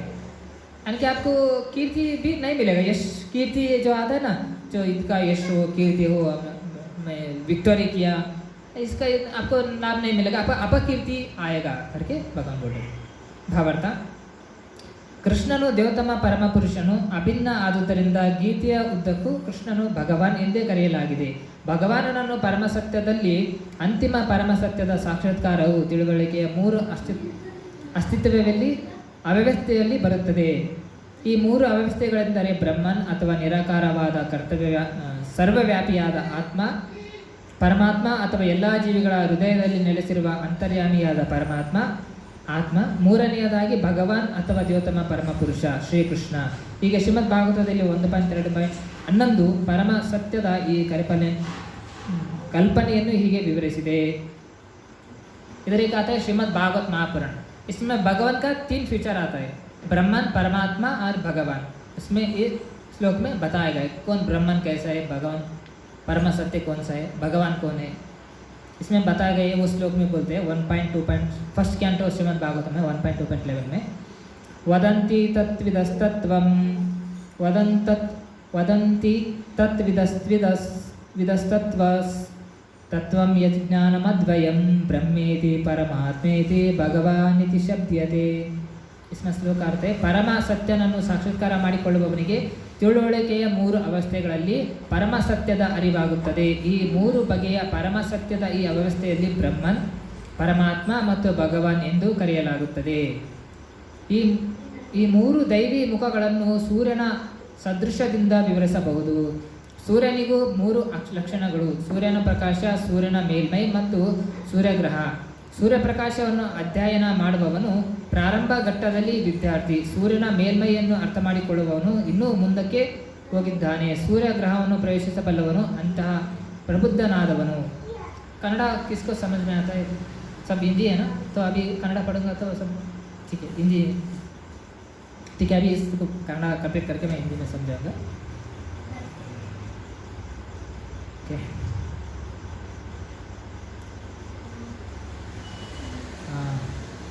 ಇವರನ್ನು ಪರಮಸತ್ಯದ ಬ್ರಹ್ಮನ್ ಸ್ವರೂಪವನ್ನಷ್ಟೇ ಪ್ರಕಾಶಮಾನ ಮಾಡಿಕೊಳ್ಳುವವರಿಗೆ ಹೋಲಿಸಬಹುದು. ಇನ್ನೂ ಮುಂದೆ ಹೋದ ವಿದ್ಯಾರ್ಥಿಯು ಸೂರ್ಯಮಂಡಲವನ್ನು ಅರ್ಥ ಮಾಡಿಕೊಳ್ಳಬಲ್ಲ. ಇದನ್ನು ಪರಮಸತ್ಯದ ಪರಮಾತ್ಮ ಲಕ್ಷಣಕ್ಕೆ ಹೋಲಿಸುತ್ತಾರೆ. ಸೂರ್ಯಗ್ರಹದ ಹೃದಯವನ್ನು ಒಳ ಹೋಗಬಲ್ಲ ವಿದ್ಯಾರ್ಥಿಯನ್ನು ಪರಮಸತ್ಯದ ಸಾಕ್ಷಾತ್ಕಾರ ಸ್ವರೂಪವನ್ನು ಸಾಕ್ಷಾತ್ಕಾರ ಮಾಡಿಕೊಂಡವರಿಗೆ ಹೋಲಿಸಬಹುದು. ಆದುದರಿಂದ ಎಲ್ಲ ವಿದ್ಯಾರ್ಥಿಗಳು ಪರಮಸತ್ಯ ಎನ್ನುವ ಒಂದೇ ವಿಷಯವನ್ನು ಅಧ್ಯಯನ ಮಾಡುತ್ತಿದ್ದರೂ ಭಕ್ತರು ಎಂದರೆ ಪರಮಸತ್ಯದ ಭಗವನ್ ಸ್ವರೂಪವನ್ನು ಸಾಕ್ಷಾತ್ಕಾರ ಮಾಡಿಕೊಂಡಿರುವ ದಿವ್ಯವಾದಿಗಳಲ್ಲೇ ಅತಿ ಶ್ರೇಷ್ಠರಾದವರು ಸೂರ್ಯನ ಪ್ರಕಾಶ, ಸೂರ್ಯಮಂಡಲ ಮತ್ತು ಸೂರ್ಯಗ್ರಹದ ಒಳ ಆಗುಹೋಗುಗಳು ಇವುಗಳನ್ನು ಇವುಗಳನ್ನು ಒಂದರಿಂದ ಇನ್ನೊಂದನ್ನು ಬೇರ್ಪಡಿಸಲು ಸಾಧ್ಯವಿಲ್ಲ. ಆದರೂ ಈ ಮೂರು ಹಂತಗಳಲ್ಲಿ ವಿದ್ಯಾರ್ಥಿಗಳೆಲ್ಲ ಒಂದೇ ಮಾರ್ಗಕ್ಕೆ ಸೇರಿದವರಲ್ಲ. ಭಗವಾನ್ ಎನ್ನುವ ಸಂಸ್ಕೃತ ಪದವನ್ನು ವ್ಯಾಸದೇವರ ತಂದೆಯು ಅಧಿಕೃತವಾಗಿ ಹೇಳಬಲ್ಲರೂ ಆದ ಪರಾಶರ ಮುನಿಗಳು ವಿವರಿಸಿದ್ದಾರೆ. ಎಲ್ಲ ಸಂಪತ್ತು, ಎಲ್ಲ ಶಕ್ತಿ, ಎಲ್ಲ ಕೀರ್ತಿ, ಎಲ್ಲ ಸೌಂದರ್ಯ, ಎಲ್ಲ ಜ್ಞಾನ, ಎಲ್ಲ ವೈರಾಗ್ಯವನ್ನು ಹೊಂದಿರುವ ಪರಮ ಪುರುಷನನ್ನೇ ಭಗವಾನ್ ಎಂದು ಕರೆಯಲಾಗುವುದು. ತುಂಬ ಶ್ರೀಮಂತರಾದವರು, ತುಂಬ ಬಲಶಾಲಿಗಳು, ತುಂಬ ಸುಂದರ, ತುಂಬ ಕೀರ್ತಿಶಾಲಿಗಳು, ತುಂಬ ವಿದ್ವಾಂಸರು ಮತ್ತು ತುಂಬ ನಿರ್ಲಿಪ್ತರು ಆದ ಅನೇಕ ವ್ಯಕ್ತಿಗಳಿದ್ದಾರೆ. ಆದರೆ ತಾನು ಎಲ್ಲ ಸಂಪತ್ತು, ಎಲ್ಲ ಸಾಮರ್ಥ್ಯ ಹೊಂದಲಾದವನ್ನು ಸಂಪೂರ್ಣವಾಗಿ ಹೊಂದಿದ್ದೇನೆ ಎಂದು ಯಾರೂ ಹೇಳಿಕೊಳ್ಳುವಂತಿಲ್ಲ. ಕೃಷ್ಣನೊಬ್ಬ ಮಾತ್ರ ಹೀಗೆ ಹೇಳಿಕೊಳ್ಳಬಲ್ಲ. ಏಕೆಂದರೆ ಅವನು ದೇವೋತ್ತಮ ಪರಮಪುರುಷ. ಬ್ರಹ್ಮ, ಶಿವ ಅಥವಾ ನಾರಾಯಣ ಇವರು ಸೇರಿದಂತೆ ಯಾವ ವ್ಯಕ್ತಿಗೂ ಕೃಷ್ಣನಿಗಿರುವಷ್ಟು ಪೂರ್ಣವಾಗಿ ಐಶ್ವರ್ಯಗಳಿಲ್ಲ. ಆದ್ದರಿಂದ ಬ್ರಹ್ಮ ಸಂಹಿತೆಯಲ್ಲಿ ಕೃಷ್ಣನು ದೇವೋತ್ತಮ ಪರಮಪುರುಷ ಎಂದು ಬ್ರಹ್ಮನೇ ನಿರ್ಣಯಿಸುತ್ತಾನೆ. ಯಾರೂ ಅವನಿಗೆ ಸಮಾನರಲ್ಲ. ಅವರನ್ನು ವಿವರಿಸುವವರು ಯಾರೂ ಇಲ್ಲ. ಅವನು ಆದಿಪುರುಷ ಅಥವಾ ಭಗವಾನ್ ಗೋವಿಂದ ಎಂದು ಅವನ ಹೆಸರು. ಎಲ್ಲ ಕಾರಣಗಳ ಪರಮ ಕಾರಣನು ಅವನೇ. ಈಶ್ವರಂ ಪರಮಂ ಕೃಷ್ಣಂ ಸಚ್ಚಿದಾನಂದ ವಿಗ್ರಹಂ ಅನಾದಿರಾದಿರ್ಗೋವಿಂದಂ ಸರ್ವಕಾರಣ ಕಾರಣಂ. ಭಗವಾನನ ಗುಣಗಳನ್ನು ಹೊಂದಿರುವವನು ಅನೇಕರಿದ್ದಾರೆ, ಆದರೆ ಕೃಷ್ಣನೇ ಸರ್ವಶ್ರೇಷ್ಠ. ಏಕೆಂದರೆ ಅವನನ್ನು ಮೀರಬಲ್ಲವರು ಯಾರೂ ಇಲ್ಲ. ಅವನು ಪರಮ ಪುರುಷ. ಅವನ ಶರೀರ ದಿವ್ಯವಾದದ್ದು ಹಾಗೂ ಜ್ಞಾನ ಮತ್ತು ಆನಂದದಿಂದ ತುಂಬಿ ತುಳುಕಾಡುವುದು. ಅವನೇ ಅನಾದಿ ಪ್ರಭು, ಗೋವಿಂದ ಮತ್ತು ಎಲ್ಲ ಕಾರಣಗಳ ಕಾರಣ. ಬ್ರಹ್ಮ ಸಂಹಿತೆ 5.1. ಭಾಗವತದಲ್ಲಿ ದೇವೋತ್ತಮನಾದ ಪರಮಪುರುಷನ ಅನೇಕ ಅವತಾರಗಳ ಪಟ್ಟಿ ಇದೆ. ಆದರೆ ಕೃಷ್ಣನು ಮೂಲ ದೇವೋತ್ತಮ ಪರಮಪುರುಷನೆಂದು ವರ್ಣಿಸಲಾಗಿದೆ. ಅವನಿಂದ ಅನೇಕ ಅವತಾರಗಳು ದೇವೋತ್ತಮ ಪರಮಪುರುಷನು ವಿವರಿಸುತ್ತಾನೆ.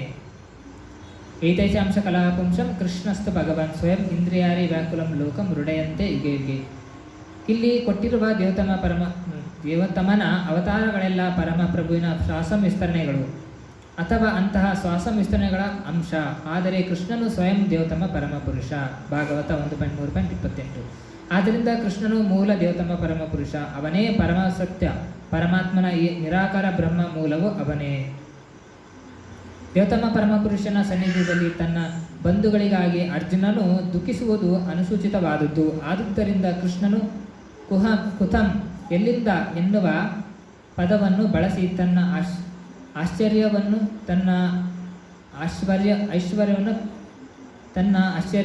ವ್ಯಕ್ತಪಡಿಸಿದ. ಆರ್ಯರೆನಿಸಿಕೊಂಡು ನಾಗರಿಕ ವರ್ಗಕ್ಕೆ ಸೇರಿದ ಮನುಷ್ಯರಲ್ಲಿ ಇಂತಹ ಕಲ್ಮಶಗಳಿರುತ್ತವೆ ಎಂದು ನಿರೀಕ್ಷಿಸುವುದಿಲ್ಲ. ಬದುಕಿನ ಮೌಲ್ಯವನ್ನು ತಿಳಿದ ಮತ್ತು ಆಧ್ಯಾತ್ಮಿಕ ಸಾಕ್ಷಾತ್ಕಾರದ ಆಧಾರವಿರುವ ನಾಗರಿಕತೆಯನ್ನು ಹೊಂದಿರುವವರನ್ನು ಆರ್ಯರು ಎಂದು ಕರೆಯುತ್ತಾರೆ. ಬದುಕಿನ ಪ್ರಾಪಂಚಿಕ ಕಲ್ಪನೆಯಂತೆ ಅನುಸರಿಸುವವರಿಗೆ ಬದುಕಿನ ಗುರಿಯು ಪರಮ ಸತ್ಯ, ವಿಷ್ಣು ಅಥವಾ ಭಗವಾನ್ ಸಾಕ್ಷಾತ್ಕಾರ ಎಂದು ತಿಳಿಯುವುದಿಲ್ಲ. ಅವರು ಲೌಕಿಕ ಜಗತ್ತಿನ ಹೊರ ಲಕ್ಷಣಗಳಿಗೆ ಬೆಳಗಾಗುತ್ತಾರೆ. ಆದುದರಿಂದ ಅವರಿಗೆ ಮುಕ್ತಿ ಎನ್ನುವುದು ತಿಳಿಯುವುದಿಲ್ಲ. ಐಹಿಕ ಬಂಧನದಿಂದ ಮುಕ್ತಿ ಎಂದರೇನು ಎಂದು ತಿಳಿಯುವುದನ್ನು ಅನರ್ಹರು ಎಂದು ಕರೆಯುತ್ತಾರೆ. ಅರ್ಜುನನು ಕ್ಷತ್ರಿಯನಾದವನು. ಯುದ್ಧ ಮಾಡಲು ನಿರಾಕರಿಸಿ ತನ್ನ ನಿಯಮಿತ ಕರ್ತವ್ಯದ ದಾರಿಯನ್ನು ಬಿಟ್ಟು ಹೋಗುತ್ತಿದ್ದ. ಈ ಹೇಡಿತನದ ಕೆಲಸವು ಅನರ್ಹರಿಗೆ ಮಾತ್ರ ತಕ್ಕುತ್ತೆಂದು ಹೇಳಲಾಗಿದೆ. ಇಂತಹ ಕರ್ತವ್ಯ ರೂಪವು ಮನುಷ್ಯನಿಗೆ ಆಧ್ಯಾತ್ಮಿಕ ಬದುಕಿನಲ್ಲಿ ಮುನ್ನಡೆಯಲು ನೆರವಾಗುವುದಿಲ್ಲ. ಈ ಜಗತ್ತಿನಲ್ಲಿ ಕೀರ್ತಿಶಾಲಿಯಾಗಲು ಅವಕಾಶವನ್ನು ನೀಡುವುದಿಲ್ಲ. ತನ್ನ ಬದುಕಿನ ಬಗ್ಗೆ ಅನುಕಂಪವೆಂದೆನ್ನುವ ಭಾವವನ್ನು ಅರ್ಜುನ ವ್ಯಕ್ತಪಡಿಸಿದ. ಆದರೆ ಈ ಭಾವವನ್ನು ಕೃಷ್ಣನು ಅನುಮೋದಿಸಲಿಲ್ಲ. हरे कृष्ण. हरे कृष्ण. आप कन्नड़ा हिंदी ओके. हरे कृष्ण. अभी जो गीता का भगवद गीता के श्लोक चल रहा है, अभी हम आप पहली बार आए दिस फर्स्ट टाइम था this first Rajendra okay. Sir we are starting. अभी हम भगवद गीता स्टार्ट किए. अभी तो पहला अध्याय हो गया. सो अभी 4 लैंग्वेज में गीता क्लास होते हैं, कन्नड़ा, हिंदी, इंग्लिश, तेलुगु. सो कल और आज का कन्नड़ा क्लास था. सो जितना भी लोग कन्नड़ा बहुत कम थे, इसलिए मैं हिंदी भी बोल रहा हूँ. तो हिंदी और कन्नड़ा दोनों भी मैं अभी हम बात कर रहे हैं, चर्चा कर रहे हैं अध्याय 2 श्लोक नंबर 2 का. सो उसमें भगवान बोल रहे हैं कुतस्थ कल्मषमिदं विषय में समुपस्थितम् अन्यरजुष्टाम अपवर्गम अपकीर्तिम करम अर्जुन. इस श्लोक के बारे में हम चर्चा करें. अभी भगवान बोल रहे हैं कैसे आपको कल्मश आ गया, आपको जो क्योंकि वो जो आपकी जो सुहृद है, संबंधी लोग हैं, उनको देखकर आप कैसे व्यामोहित हो गए. यानी कि जो गुरु द्रोणाचार्य है, भीष्म पितामह है, ये सब आपके अपोजिट है, क्योंकि वो धर्म पक्ष में नहीं है. वो युद्ध करने के लिए अभी हिचकिचा रहा है. उनको बहुत दुख हो रहा है उनको मारने के लिए, क्योंकि वो से जो सब शिक्षण लिया गुरु से, वो भी अपोजिट खड़े, अधर्म के पक्ष में खड़े. अभी अधर्म के पक्ष में खड़े है, ये उनकी कॉन्शियस में नहीं बैठा है. वो सोच रहे कि उनको मैं कैसे मारूं, क्योंकि उनसे मैं सब शिक्षण लिया. भीष्म पितामह है, जब छोटे बच्चे थे तब से वो हमारे पिताजी नहीं थे, पालन पोषण किए. जब द्रौपदी का अपमान हुआ वो चुप बैठे थे, कोई भी कुछ नहीं किए. मतलब अधर्म के पक्ष में तो सपोर्ट दे रहे ना. तो जो भी अधर्म के पक्ष में होगा उनको तो विनाश तो निश्चित है, क्योंकि धर्म जो है धर्मो रक्षते धर्मम तो साक्षात भगवत प्रणेतम. तो धर्म की स्थापना करने वाला भगवान श्री कृष्ण है. तो धर्म को हम पालन करेंगे.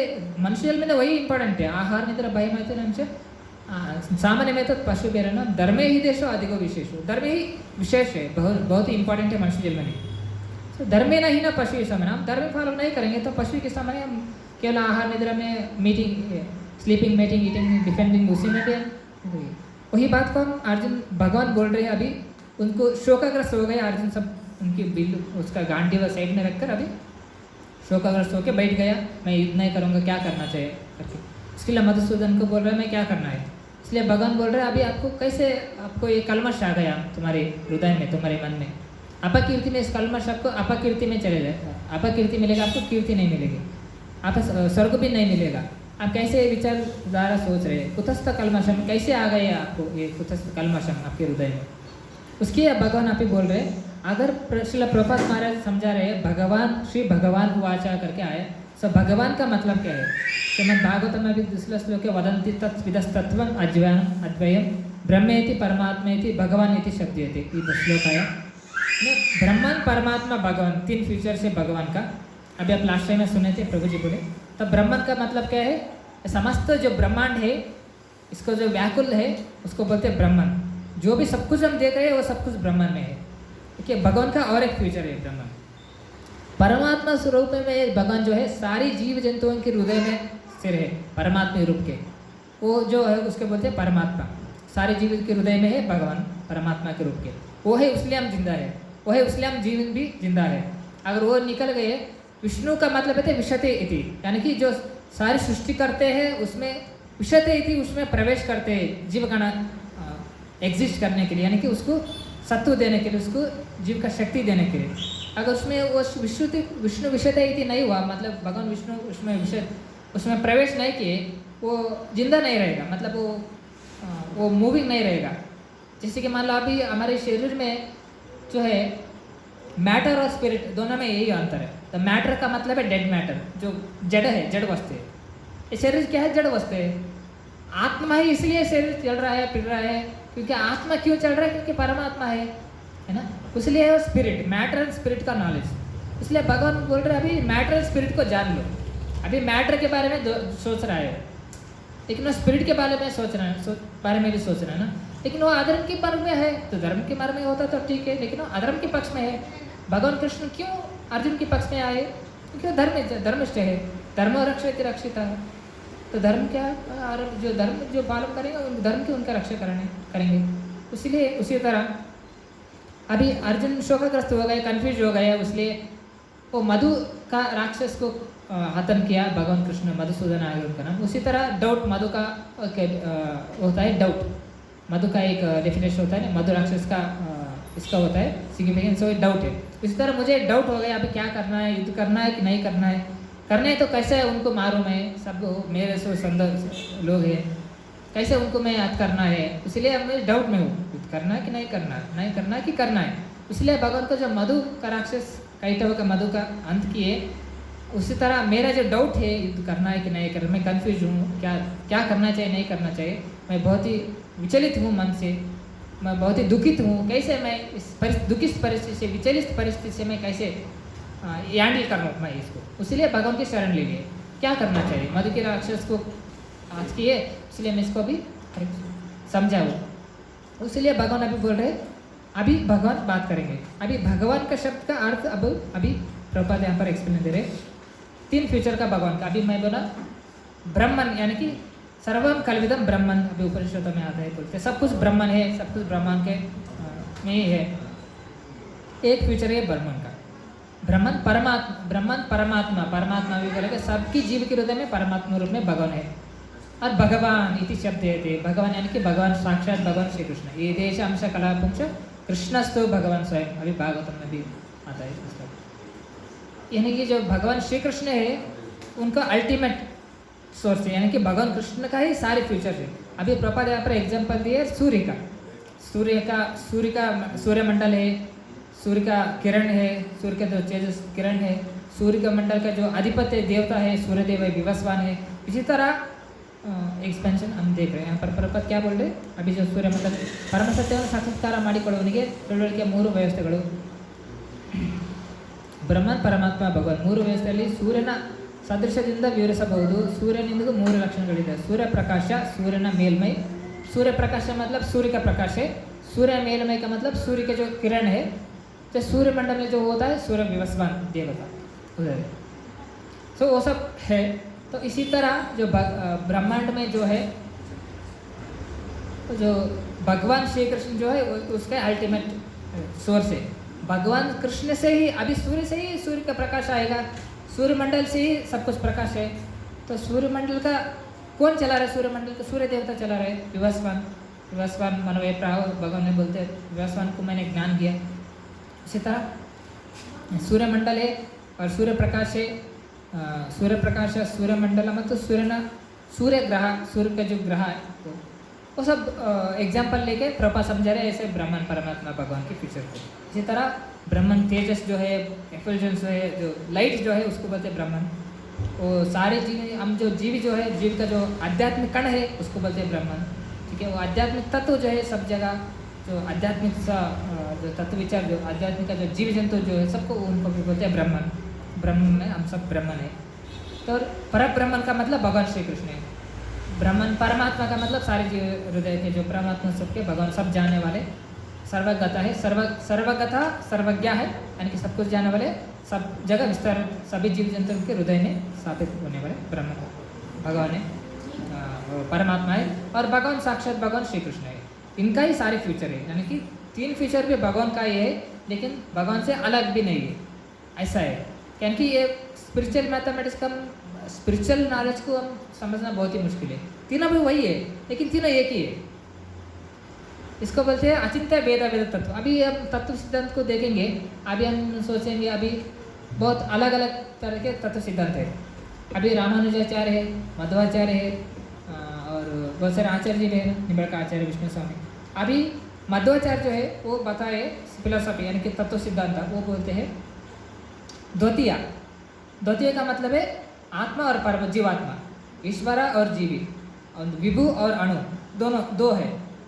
वो बोलते तत्व सिद्धांत के अनुसार से, उसको बोलते मध्वाचार्य संप्रदाय में जो मध्वा सिद्धांत, मध्वाचार्य जो डबल बोलते हैं, वो मध्वाचार्य के फोटो आप देखे होंगे, आप ऐसा बोलते, ऐसा उनको एक फोटो भी है, ऐसा सिग्नल देते, यानी कि एक जीवात्मा है, एक परमात्मा है। आदि शंकराचार्य बोलते हैं अद्वितीय, द्वितीय का मतलब डबल, अद्वितीय, डबल नहीं, एक ही, एकम कल्विदम ब्रह्म, एक ही ये ब्रह्म है। सब हम ये सब ब्रह्म है, आगे सब ब्रह्म है, सब एक ही ब्रह्म है। सब शरीर छोड़ने के बाद ब्रह्म में लीन हो जाएंगे। इसको बोलते हैं अद्वैत सिद्धांत। द्वैत मतलब ढोल, अद्वैत मतलब एक है। एक और है विशिष्ट द्वैत सिद्धांत, वो जैसे रामानुजाचार्य थे। हाँ, जीवी भी है, भगवान भी है, लेकिन उनको जो ये बोलते हैं वो भी समझ आते हैं, एक्सप्लेन, उसका थोड़ा डिफरेंस समझाते हैं। साइमल्टेनियसली एक भी है और दो भी है, उसको फिलोसफी समझाता है, दोनों को कंबाइन करके उसको नॉलेज को कंपेस करके, मतलब ये भी है, जीव भी है, भगवान भी है, लेकिन वो दोनों सेम भी है, अलग भी है। और विशिष्ट द्वैत अद्वैत, श्री महाप्रभु कि चैतन्य महाप्रभु बोलते हैं विशिष्ट द्वैत यानी कि साइमल्टेनियसली सेम भी है, उसमें थोड़े डिफरेंसेस है। वो बहुत ही जटिल है, समझ लेना। तो ऐसा सारे फिलोसॉफी से डिस्कशन है, मतलब सभी सच्चे है, लेकिन इसमें परम सत्य जो है भगवान श्री कृष्ण साक्षात चैतन्य महाप्रभु के सभी सच्चे है। इसमें आप कैसे भी आप समझेंगे वो सच्चे, लेकिन वास्तव में अगर हम मध्वाचार्य की कौन है वो, रामानुजाचार्य, मध्वाचार्य और आदि शंकराचार्य, तीन फिलोसफी है ना, द्वैत अद्वैत विशिष्ट द्वैत और चैतन्य महाप्रभु ಇದು विशिष्ट द्वैत सिद्धांत। ये जो सिद्धांत जो है स्थापन किए हैं, इसमें एक ही है, मतलब परब्रह्म एक ही है जो आदि शंकराचार्य बोले, उसमें वो भी सच है, वो भी गलत नहीं, क्योंकि सब कुछ भगवान है। एकम द्वितीय विष्णु द्वितीय नास्ति, एक ब्रह्म द्वितीय नास्ति, और एक उपनिषद बोलते हैं एकम विष्णु एकम ब्रह्म द्वितीय नास्ति, मतलब है एक ही ब्रह्मन है, यानी कि एक ही भगवान है, द्वितीय नास्तिक दूसरा कोई नहीं, एक ही है, वो परम सत्य एक है। भागवतम में परम सत्यम परम धीमहि एक ही है, तो भगवान श्री कृष्ण है, ठीक है। चार दूसरा कौन है, दूसरा मतलब जीवात्मा जो है उसमें भगवान से अलग है, लेकिन अलग भी नहीं है। उसका स्थापन कैसे करें, उसका मतलब अलग है फिर अलग भी नहीं है का मतलब ये है हम भगवान के लीन नहीं हो जाएंगे। हम भगवान में हम ऑलरेडी भगवान और लिविंग एंटिटी सेपरेटेड एनर्जी, भगवान जो है परम सत्य है, हम जो है जीवी जो है तो परम सत्य है, लेकिन भगवान पे परम सत्य है, सत्यम परम दिन है, लेकिन हम भगवान की एनर्जी है। अभी भगवान की एनर्जी है तो एनर्जी है, एनर्जेटिक है, तभी से एनर्जी आती है। अभी तो पावर आते हैं, आप इस लाइट जगा लो, उस लाइट चलाओ, आपको लग रहा होगा वो लाइट अलग है, वो लाइट अलग है, वो लाइट अलग है, लेकिन सबकी एनर्जी सोर्स तो एक ही जगह से आते हैं। इसी तरह जो जीवी जंतु है तो सब एनर्जी होते हैं भगवान का। उस तरह थोड़ा बहुत कन्फ्यूजन लग रहा है, हाँ ये अलग है, हाँ ये है, अद्वैत द्वैत विशिष्ट द्वैत क्या है, ये सब सिद्धांत है। हाँ भगवान एक ही ब्रह्मन है, इधर बोलते हैं दो है, जो मतलब एक ब्रह्मन है, एक जीवात्मा है, इधर बोलते हैं ब्रह्मन जीवात्मा भी एक है, लेकिन साइमल्टेनियसली दोनों भी है, एक भी है दो भी है, तो बहुत कन्फ्यूजन लगता है ना। लेकिन इसी तरह हम उस तत्व सिद्धांत से, हम भक्तों से हम सुनते, शास्त्र के अनुसार पढ़ के हम अच्छे से समझ सकते, तभी हम इस तत्व सिद्धांत को हम अच्छे से जान पाएंगे। नहीं तो हम ये क्या होगा, अभी मायावादी फिलोसफी चैतन्य महाप्रभु इनकार किए, क्योंकि मायावादी भाष्य सुन ले होले समझ, क्योंकि वो बोलेंगे हम भी ब्राह्मण, मैं भी भगवान हूँ, तुम भी भगवान हो। और एक मैंने सोचा, वो अब किसी ने सोचा ब्रह्मा कुमारी, किसने आपको सुना ब्रह्मा कुमारी ಕೇಳಿರ್ಬೋದು, ಬ್ರಹ್ಮ ಕುಮಾರೀಸ್ ನಮ್ಮ ಊರಿನಲ್ಲಿ ಕೂಡ ಒಂದಿದೆ, ಅವರು ಒಂದು ಬೋರ್ಡ್ ಹಾಕಿದ್ದಾರೆ, ನಾನು ಮಾತಾಡಿದೆ ಬ್ರಹ್ಮ ಕುಮಾರೀಸ್. ನರಯಿಂದ ನಾರಾಯಣ, ಸ್ತ್ರೀಯಿಂದ ಲಕ್ಷ್ಮಿ, ಈ ಥರ ನರಯಿಂದ ನಾರಾಯಣ ಅಂದರೆ, ನರ ಅಂದರೆ ಮನುಷ್ಯ, ನಾರಾಯಣ ಅಂದರೆ ಗಾಡ್. ನರಯಿಂದ ನಾರಾಯಣ, ಮನುಷ್ಯನಿಂದ ದೇವರು. ಅಂದರೆ हम कोई साधना करके अब वहाँ पर ब्रह्म को सीख सकेंगे, उधर बोलते नर से नारायण है, यानी कि नर यानी कि मनुष्य, मनुष्य से नारायण आ गए, तो कैसे आ सकते? ये सब पूरी, ये सब हमें, मैंने बोला हम जो मन के बारे में सोचना, मन की विचार रखना, बुद्धि की विचार रखना, भगवान की विचार रखना, यानी कि शास्त्र की विचार रखना। जो भी हम करेंगे शास्त्र के अनुसार चलना चाहिए, नहीं तो ब्लाइंड फॉलोअर, अंधा थे उपकीय मानस, यानी अंध व्यक्ति, जो अंध व्यक्ति पता नहीं कहाँ पर रास्ता है, जो डार्क में चल रहा है, अंध व्यक्ति है, किधर कहीं तो जाके गिरेगा ना वो तो क्या पता। इसी तरह हम शास्त्र को अनुसार हम जिंदगी नहीं जिएंगे, शास्त्र के अनुसार हमारे ನಮ್ಮ ಜೀವನವನ್ನು ನಡ್ಕೊಳ್ತಿಲ್ಲ ಅಂತೇಳಿದ್ರೆ, ಅಂಧ ವ್ಯಕ್ತಿ ಕತ್ತಲಿನಲ್ಲಿ ಅಂಧ ವ್ಯಕ್ತಿ ಹೋಗ್ತಾ ಇದ್ದಾನೆ, ಜಾಗ ಗೊತ್ತಿಲ್ಲ ಎಲ್ಲಿದೆ ಅಂತೇಳಿ, ಬಟ್ ಹೋಗ್ತಾ ಇದ್ದಾನೆ ಸುಮ್ಮನೆ ಹಾಗೆ ಕಣ್ಣು ಮುಚ್ಕೊಂಡು. अंधे, उसको कुछ दिखाई नहीं देता, ऐसे चल रहा है, दूसरों को भी लेके जा रहा है, चलो आओ मुझे पता है। अहंकार की वजह से, उनके अहंकार जो दर्द होता है उसकी वजह से दूसरों को भी बोल रहा है चलो मुझे पता है, वो भी जाके कोई में गिरेगा, वो उनको भी गिराएगा। इसी तरह जो शास्त्र नहीं फॉलो करेंगे, उनकी मनोगति से चलेंगे, वो लोग वो भी गिरेंगे को में। ಯಾರು ಶಾಸ್ತ್ರನ ಫಾಲೋ ಮಾಡ್ದೇನೆ ತಮ್ಮ ಮನೋ ಇಚ್ಛೆ ಮನೋಗತಿಯಿಂದ ಫಾಲೋ ಮಾಡ್ತಾರೆ ಎಲ್ಲ ವಿಚಾರವನ್ನು, ಅವರು ಪುಣ್ಯನಲ್ಲಿ ಬೀಳ್ತಾರೆ, ಇವರು ಪುಣ್ಯನಲ್ಲಿ ಬೀಳ್ತಾರೆ। इस तरह शास्त्र के विचार बहुत ही इंपॉर्टेंट है। इसी तरह शास्त्र के तत्व के अनुसार, हम शास्त्र के अनुसार हम तत्व सिद्धांत को जानना चाहिए। इसलिए ब्राह्मण क्या है, भगवान क्या है, ब्राह्मणों ही प्रतिष्ठा अहम भगवती में भगवान बोलते हैं, ब्राह्मण जो है प्रतिष्ठापन हुए, प्रतिष्ठापन किया मैं मुझसे। अभी लाइट आता है, क्यों आता है, सन है उसीलिए लाइट आता है। अभी यहाँ पर सनलाइट आ गया, मैं हम बोले हाँ सन आएगा, सन नहीं आया, सनलाइट आया, तो सन और सनलाइट दोनों डिफरेंस नहीं है। ಈಗ ಸೂರ್ಯ ಬೆಳಕು ಬಂದ ತಕ್ಷಣ ಬೆಳಗ್ಗೆ ಒಳಗಡೆ ಬಂತು, ಸೂರ್ಯ ಬಂತು ಅಂತ ಹೇಳ್ತೀವಿ ನಾವು, ಬಟ್ ಸೂರ್ಯನ ಬಂದಿಲ್ಲ, ಬಟ್ ಸೂರ್ಯನ ಕಿರಣ ಬಂದಿದೆ, ಅದನ್ನು it's a part of sun. ಅದೇ ಥರನೇ ನಾವು ಜೀವಾತ್ಮಗಳು we are parcel of the supreme lord, ಭಗವಂತನ ಅಂಶ, ಮಮೆ ಅಂಶ ಜೀವಲೋಕಿ। ಅದೇ ಥರನೇ ನಾವು ಕೂಡ ಭಗವಂತನ ವಿಭಿನ್ನ ಅಂಶ ಆಗಿದ್ದರಿಂದ ಪರಮಸತ್ಯ ಒಂದೇ ಭಗವಂತ, ಆ ಭಗವಂತನ ವಿವಿಧ ಶಕ್ತಿಗಳು ನಾವು, ಭಗವಂತ ಪರಮಸತ್ಯ ಏಕಿ है, भगवान श्री कृष्ण है, उनके जो अविभाज्य भाग है, अंग है, जो हम जीवात्मा है, कर्ण जीवात्मा है, ಅಮ್ಮ है। ಭಗವಂತನ ಪರಮಸತ್ಯ ಭಗವಂತ ಒಬ್ಬತಿ, ಆದರೆ ನಾವು ಜೀವಾತ್ಮಗಳು ಭಗವಂತನ ಡಿಫ್ರೆಂಟ್ ಎನರ್ಜಿ, ಅಂತರಂಗ ಶಕ್ತಿ, ಬಹಿರಂಗ ಶಕ್ತಿ, ತಟಸ್ಥ ಶಕ್ತಿ। ಅಂತರಂಗ ಶಕ್ತಿ ಅಂದರೆ ಭಗವಂತನ ಆಧ್ಯಾತ್ಮಿಕ ಶಕ್ತಿ, ಬಹಿರಂಗ ಶಕ್ತಿ ಅಂತ ಹೇಳಿದರೆ ಭಗವಂತನ ಭೌತಿಕ ಪ್ರಪಂಚ, ಇದು ಭಗವಂತನ ಶಕ್ತಿನೇ। ಆಮೇಲೆ ತಟಸ್ಥ ಶಕ್ತಿ ಅಂದರೆ ಜೀವಾತ್ಮಗಳು, ತಟಸ್ಥ ಶಕ್ತಿ का मतलब है हम जीवात्मा, ये सब है, ये सब भगवान की काल के प्रभाव से गति से चलता है, सब कुछ है। क्यों, अभी एक मैं एग्जांपल ले लूँगा, एक एग्जांपल अभी भगवान भगवत गीता में बोलते हैं, अभी एक मणि है, एक मणि में एक अभी पर्स होता है, मणि होता है ना, मणि आಗುತ್ತೆ, ಸೊ ಅದರ ಒಳಗಡೆ ದಾರ ಇರುತ್ತೆ ಸ್ಟ್ರಿಂಗ್, ದಾರನ ತೆಗೆದುಬಿಟ್ರೆ ಮಣಿ ಎಲ್ಲ ಚೆನ್ನಾಗಿ ಡೆಕೋರೇಷನ್ ಆಗಿದೆ, ಆ ಒಳಗಡೆ ದಾರ ತೆಗೆದುಬಿಟ್ರೆ ಏನಾಗುತ್ತೆ, ಎಲ್ಲ ಮಣಿ ಕೆಳಗಡೆ ಬಿದ್ದೋಗ್ತವೆ ಅಲ್ವಾ। अभी एक मणि है, मणि के जो अंदर है, जो एक उसका जो वायर है अंदर, वो वायर है, इसलिए मणि सब गैदरिंग हुए, उसको निकल दो क्या होगा, सब गिर जाएगा ना नीचे। उसी तरह जो भगवान है वास्तव में भगवान कृष्ण है, इसीलिए सब कुछ है। भगवान विष्णु के अवतार में भी विष्णु का जो स्रोत है, अनंत विष्णु, जो गर्भदकश क्षीरदकश विष्णु, महाविष्णु है, सारे के विष्णु भी स्रोत है। विष्णु को, विष्णु अवतारों को पुरुष अवतार कहा जाता है, वो सबका स्रोत है भगवान कृष्ण है। उनके अनेक लीला, अनेक अवतार, जो सब कुछ भगवान से ही विस्तारित होता है।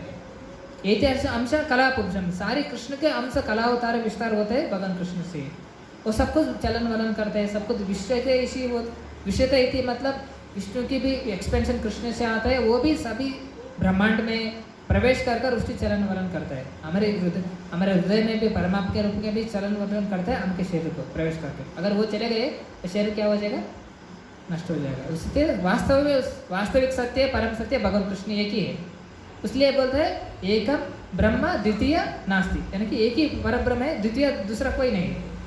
इसका मायावत का ये फिलोसफी, मतलब इसमें उनका मिसअंडरस्टैंडिंग ये है, क्या है बोलिए, ಅವರ ಮಿಸ್ಅಂಡರ್ಸ್ಟ್ಯಾಂಡಿಂಗ್ ಏನಂದರೆ ಅವ್ರು ಏನು ಹೇಳ್ತಾರೆ, ಬ್ರಹ್ಮನ್ ಎಲ್ಲ ಒಂದೇ, ಬ್ರಹ್ಮನ್ ಸರ್ವಂ ಕಲಿವಿದಂ ಬ್ರಹ್ಮ ಅಂದರೆ ಎಲ್ಲ ಒಂದೇ ಬ್ರಹ್ಮನಲ್ಲಿ ಲೀನ ಆಗೋಗುತ್ತೆ, ನಾವು ಶರೀರ ತ್ಯಾಗ ಮಾಡಿದ ನಂತರ ನಾವು ಬ್ರಹ್ಮನಲ್ಲಿ ಲೀನ ಹೋಗ್ತೀವಿ, ನಮ್ಮ ಅಸ್ತಿತ್ವ ಕಳ್ಕೊಳ್ತೀವಿ। इसका मतलब है भगवान भगवद्गीता में क्या बात है, सनातन ममे अंश जीवलोके जीवभूत सनातन। सनातन का मतलब है कभी विनाश नहीं हो सकता, कभी लीन नहीं हो सकता, क्योंकि हम भगवान से ऑलरेडी सेपरेटेड एनर्जी है, सेपरेटेड एनर्जी, हम भगವಂತನಿಂದ ಆಲ್ರೆಡಿ ಜೀವಾತ್ಮಗಳು ಸಪ್ರೇಟೆಡ್ ಎನರ್ಜಿ, ಅದರಲ್ಲಿ ಒಂದಾಗೋದಿಲ್ಲ, ಮತ್ತೆ energy already separated energy.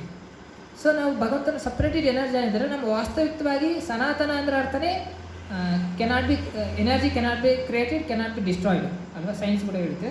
So ಆ ಥರ ನಾವು energy, spiritual energy cannot be create ಮಾಡೋಕ್ಕಾಗಲ್ಲ, ಕೆನಾಟ್ ಬಿ ಡಿಸ್ಟ್ರಾಯ್ಡ್। ಸಮಾಗಮ ಆಗೋದಂದ್ರೆ ಏನರ್ಥ, ಪರಮಾವಧಾನದಲ್ಲಿ ಡಿಸ್ಟ್ರಾಕ್ಷನ್ ಅಲ್ವಾ, ಸೊ ಪ್ರವೇಶ ಆಗೋದು, समाविष्ट आगोದು, ಇದೆಲ್ಲ उसका मतलब उसमें लीन हो जाना, ऐसे आत्मा लीन नहीं होता है, क्योंकि आत्मा का अस्तित्व है, ता रहेगा। भगवान ने इसलिए भगवान से क्या बोलते, तुम आत्मा जीवात्मा पहले भी था, है और रहेगा, ಮುಂದೆನೂ ಇರುತ್ತೆ, ಈಗಲೂ ಇದೆ, ಮುಂದೆನೂ ಇದೇ ಥರನೇ ನಡ್ಕೊಂಡಿರುತ್ತೆ, ಈಗಿದೆ, ಹಿಂದೆನೇ ಇತ್ತು, ಹಿಂದೆ ಕಾಲದಲ್ಲಿ ಈಗೂ ಇದೆ, ಮುಂದೆ ಕಾಲದಲ್ಲಿ ಕೂಡ ಇರುತ್ತೆ, ಯಾವಾಗಲೂ ಸನಾತನವಾಗಿ। ಸನಾತನ ಅಂದರೆ ಶಾಶ್ವತ ಇರುತ್ತೆ, ಇದೇ ಥರನೇ ಭಗವಂತನ ಧಾಮದಲ್ಲಿ ಶಾಶ್ವತವಾಗಿರೋಂಥ ಜೀವನ ನಮಗೆ ಸಿಗುತ್ತೆ. ಈಗ ಸನಾತನ ಅಂದರೆ ಶಾಶ್ವತವಾಗಿರೋಂಥದ್ದು. ಸೊ ಮಾಯವಾದ ಫಿಲಸಾಫಿ ಪ್ರಕಾರ ಎರಡು ಒಂದೇ. ಸೊ ಆತ್ಮ ಒಂದೇ, ನೀನು ಒಂದೇ, ನಾನು ಒಂದೇ. ಇದು ಆದಿಶಂಕರಾಚಾರ್ಯ ಫಿಲಸಾಫಿ, ಮಾಯವಾದ ಸಿದ್ಧಾಂತ. ಸೊ ಬ್ರಹ್ಮನ್ ಸತ್ಯ, ಜಗತ್ ಮಿಥ್ಯ. ಬ್ರಹ್ಮನ್ ಒಂದೇ ಸತ್ಯ, ಜಗತ್ ಮಿಥ್ಯ. ಬಟ್ ನಾವು ಪ್ರಪಾದ ಹೇಳ್ತಾರೆ ಜಗತ್ ಮಿಥ್ಯ ಅಲ್ಲ, ಜಗತ್ ಟೆಂಪರರಿ. ಈಗ ಶಾಸ್ತ್ರದಲ್ಲಿ ಇದೆ ಅಲ್ವಾ, ಭಗವಂತ ಹೇಳ್ತಾನೆ ಇದು ಭಗವಂತನೇ ಎನರ್ಜಿ. ಸೊ ಭಗವಂತನ ಶಕ್ತಿ ಯಾವುದಿದೆ ಮಿಥ್ಯೆ ಹಂಗಾಗುತ್ತೆ, ಎಲ್ಲ ಶಾಶ್ವತವಾಗಿ ಇರುತ್ತೆ. ಭಗವಂತ ಪರಮ ಸತ್ಯ. ಭಗವಂತ ಮಾಡಿದಂಥ ಸೃಷ್ಟಿ, ಭಗವಂತನ ಕಾಲ ಸ್ವರೂಪದಲ್ಲಿ ಭಗವಂತ ಎಲ್ಲವನ್ನು ಕ್ಷಯ ಮಾಡ್ತಾ ಇದ್ದಾನೆ. भगवान जो काल के रूप में आकर सबको क्षीण कर रहे हैं, ये भी सत्य है, लेकिन परम सत्य नहीं है, टेम्पररी सत्य है. इसलिए जो भी हम देख रहे हैं, अभी हम भगवत गीता के विचार कर रहे हैं, भगवत गीता विचारधारे कर रहे हैं. हम भगवत धाम को शाश्वत जिंदगी पा सकते हैं. क्यों, कैसे ನಾವು ಭಗವಂತನ ಶಾಶ್ವತ ಆಧ್ಯಾತ್ಮಿಕ ಲೋಕವನ್ನು ಪ್ರವೇಶ ಮಾಡ್ತೀವಿ. ಆಧ್ಯಾತ್ಮಿಕ ಶರೀರವನ್ನು ಶಾಶ್ವತವಾಗಿರೋಂಥ ಭಗವಂತನ ಸಚ್ಚಿದ ಆನಂದ ವಿಗ್ರಹರಂಥ ಶರೀರವನ್ನು ಪಡ್ಕೊಂಡು ಈಗ ಸಾಧನೆ ಮಾಡ್ತಿದ್ದೀವಿ ಅಲ್ವಾ.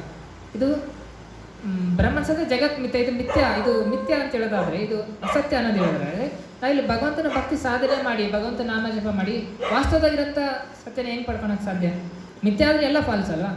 बट इधर सब कुछ फॉल्स होना है ना. मिथ्या का मतलब सब कुछ फॉल्स है, सब कुछ ये है, लेकिन फॉल्स नहीं है, टेम्पररी है.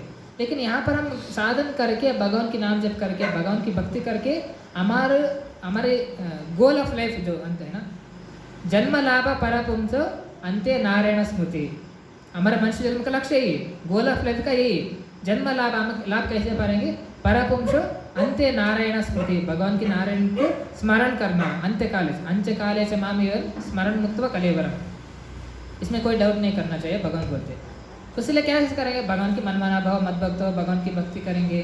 बहुत सारे इंपॉर्टेंट पॉइंट भगवान ने दिए. केवल भगवान के श्रवणम कीर्तन करने से हमारे सारे दुख दूर हो जाते. भागवत कहता है, भागवत महापुराण ಹೇಳುತ್ತೆ, ಶ್ರವಣಂ ಕೀರ್ತನಂ ವಿಷ್ಣು. ಭಗವಂತನ ಶ್ರವಣ, ಭಗವಂತನ ಬಗ್ಗೆ ಕೇಳೋದು, ಮತ್ತು ಕೀರ್ತನ, ಭಗವಂತನ ನಾಮವನ್ನು ಕೀರ್ತನೆ ಮಾಡೋದು, ಭಗವಂತನ ಭಜನೆ ಮಾಡೋದ್ರಿಂದಲೇ ನಮ್ಮ ಎಲ್ಲ ದುಃಖಗಳನ್ನು ನಾವು ಕಳ್ಕೊತೀವಿ.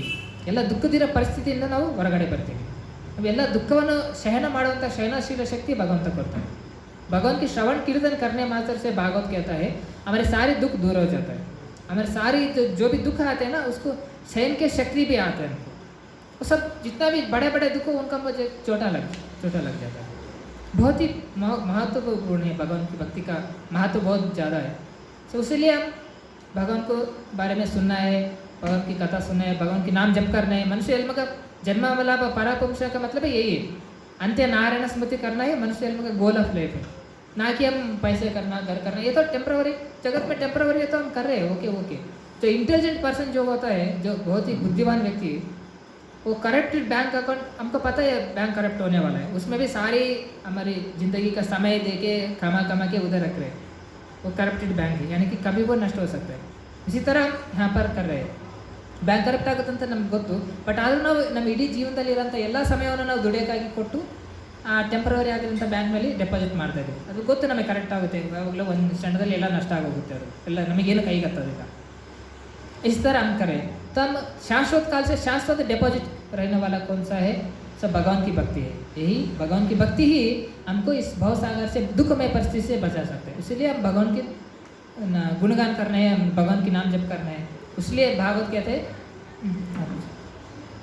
आयुर्हरति वैपुंसम उद्यन अस्तंचयन असो तस्यार्थ क्षण नेता उत्तम श्लोक वार्ता है.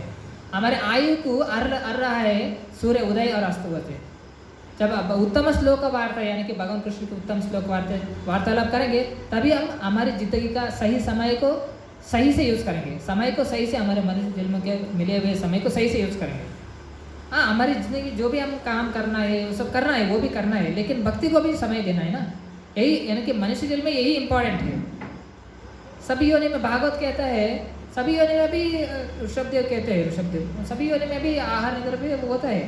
पशु योनि में भी वो एंडेवर हम जितना आपके कर्म के अनुसार मिलता है, जो खुशी दुख सुख वो तो मिलता ही है. उनका हम अति प्रयास करने की ज़रूरत नहीं है. उनके हमारे ज़िंदगी के सारे समय उसके लिए देने से कुछ नहीं होगा, हमको फाइनल कुछ नहीं मिलेगा. इसलिए भगवान की भक्ति करने से ही हमारी असली लाभ है, असली कल्याण है. यही हमारा मुख्य उद्देश्य मनुष्य जन्म का. तो ठीक है, अभी टाइम हो गया, समय हो गया, तो हम यहाँ पर समाप्त करेंगे. हरे कृष्णा कृष्ण कृष्ण हरे हरे, हरे राम राम राम हरे हरे। जगतगुरु श्रील प्रभुपाद की जय, गुरुदेव की जय। हरे कृष्ण।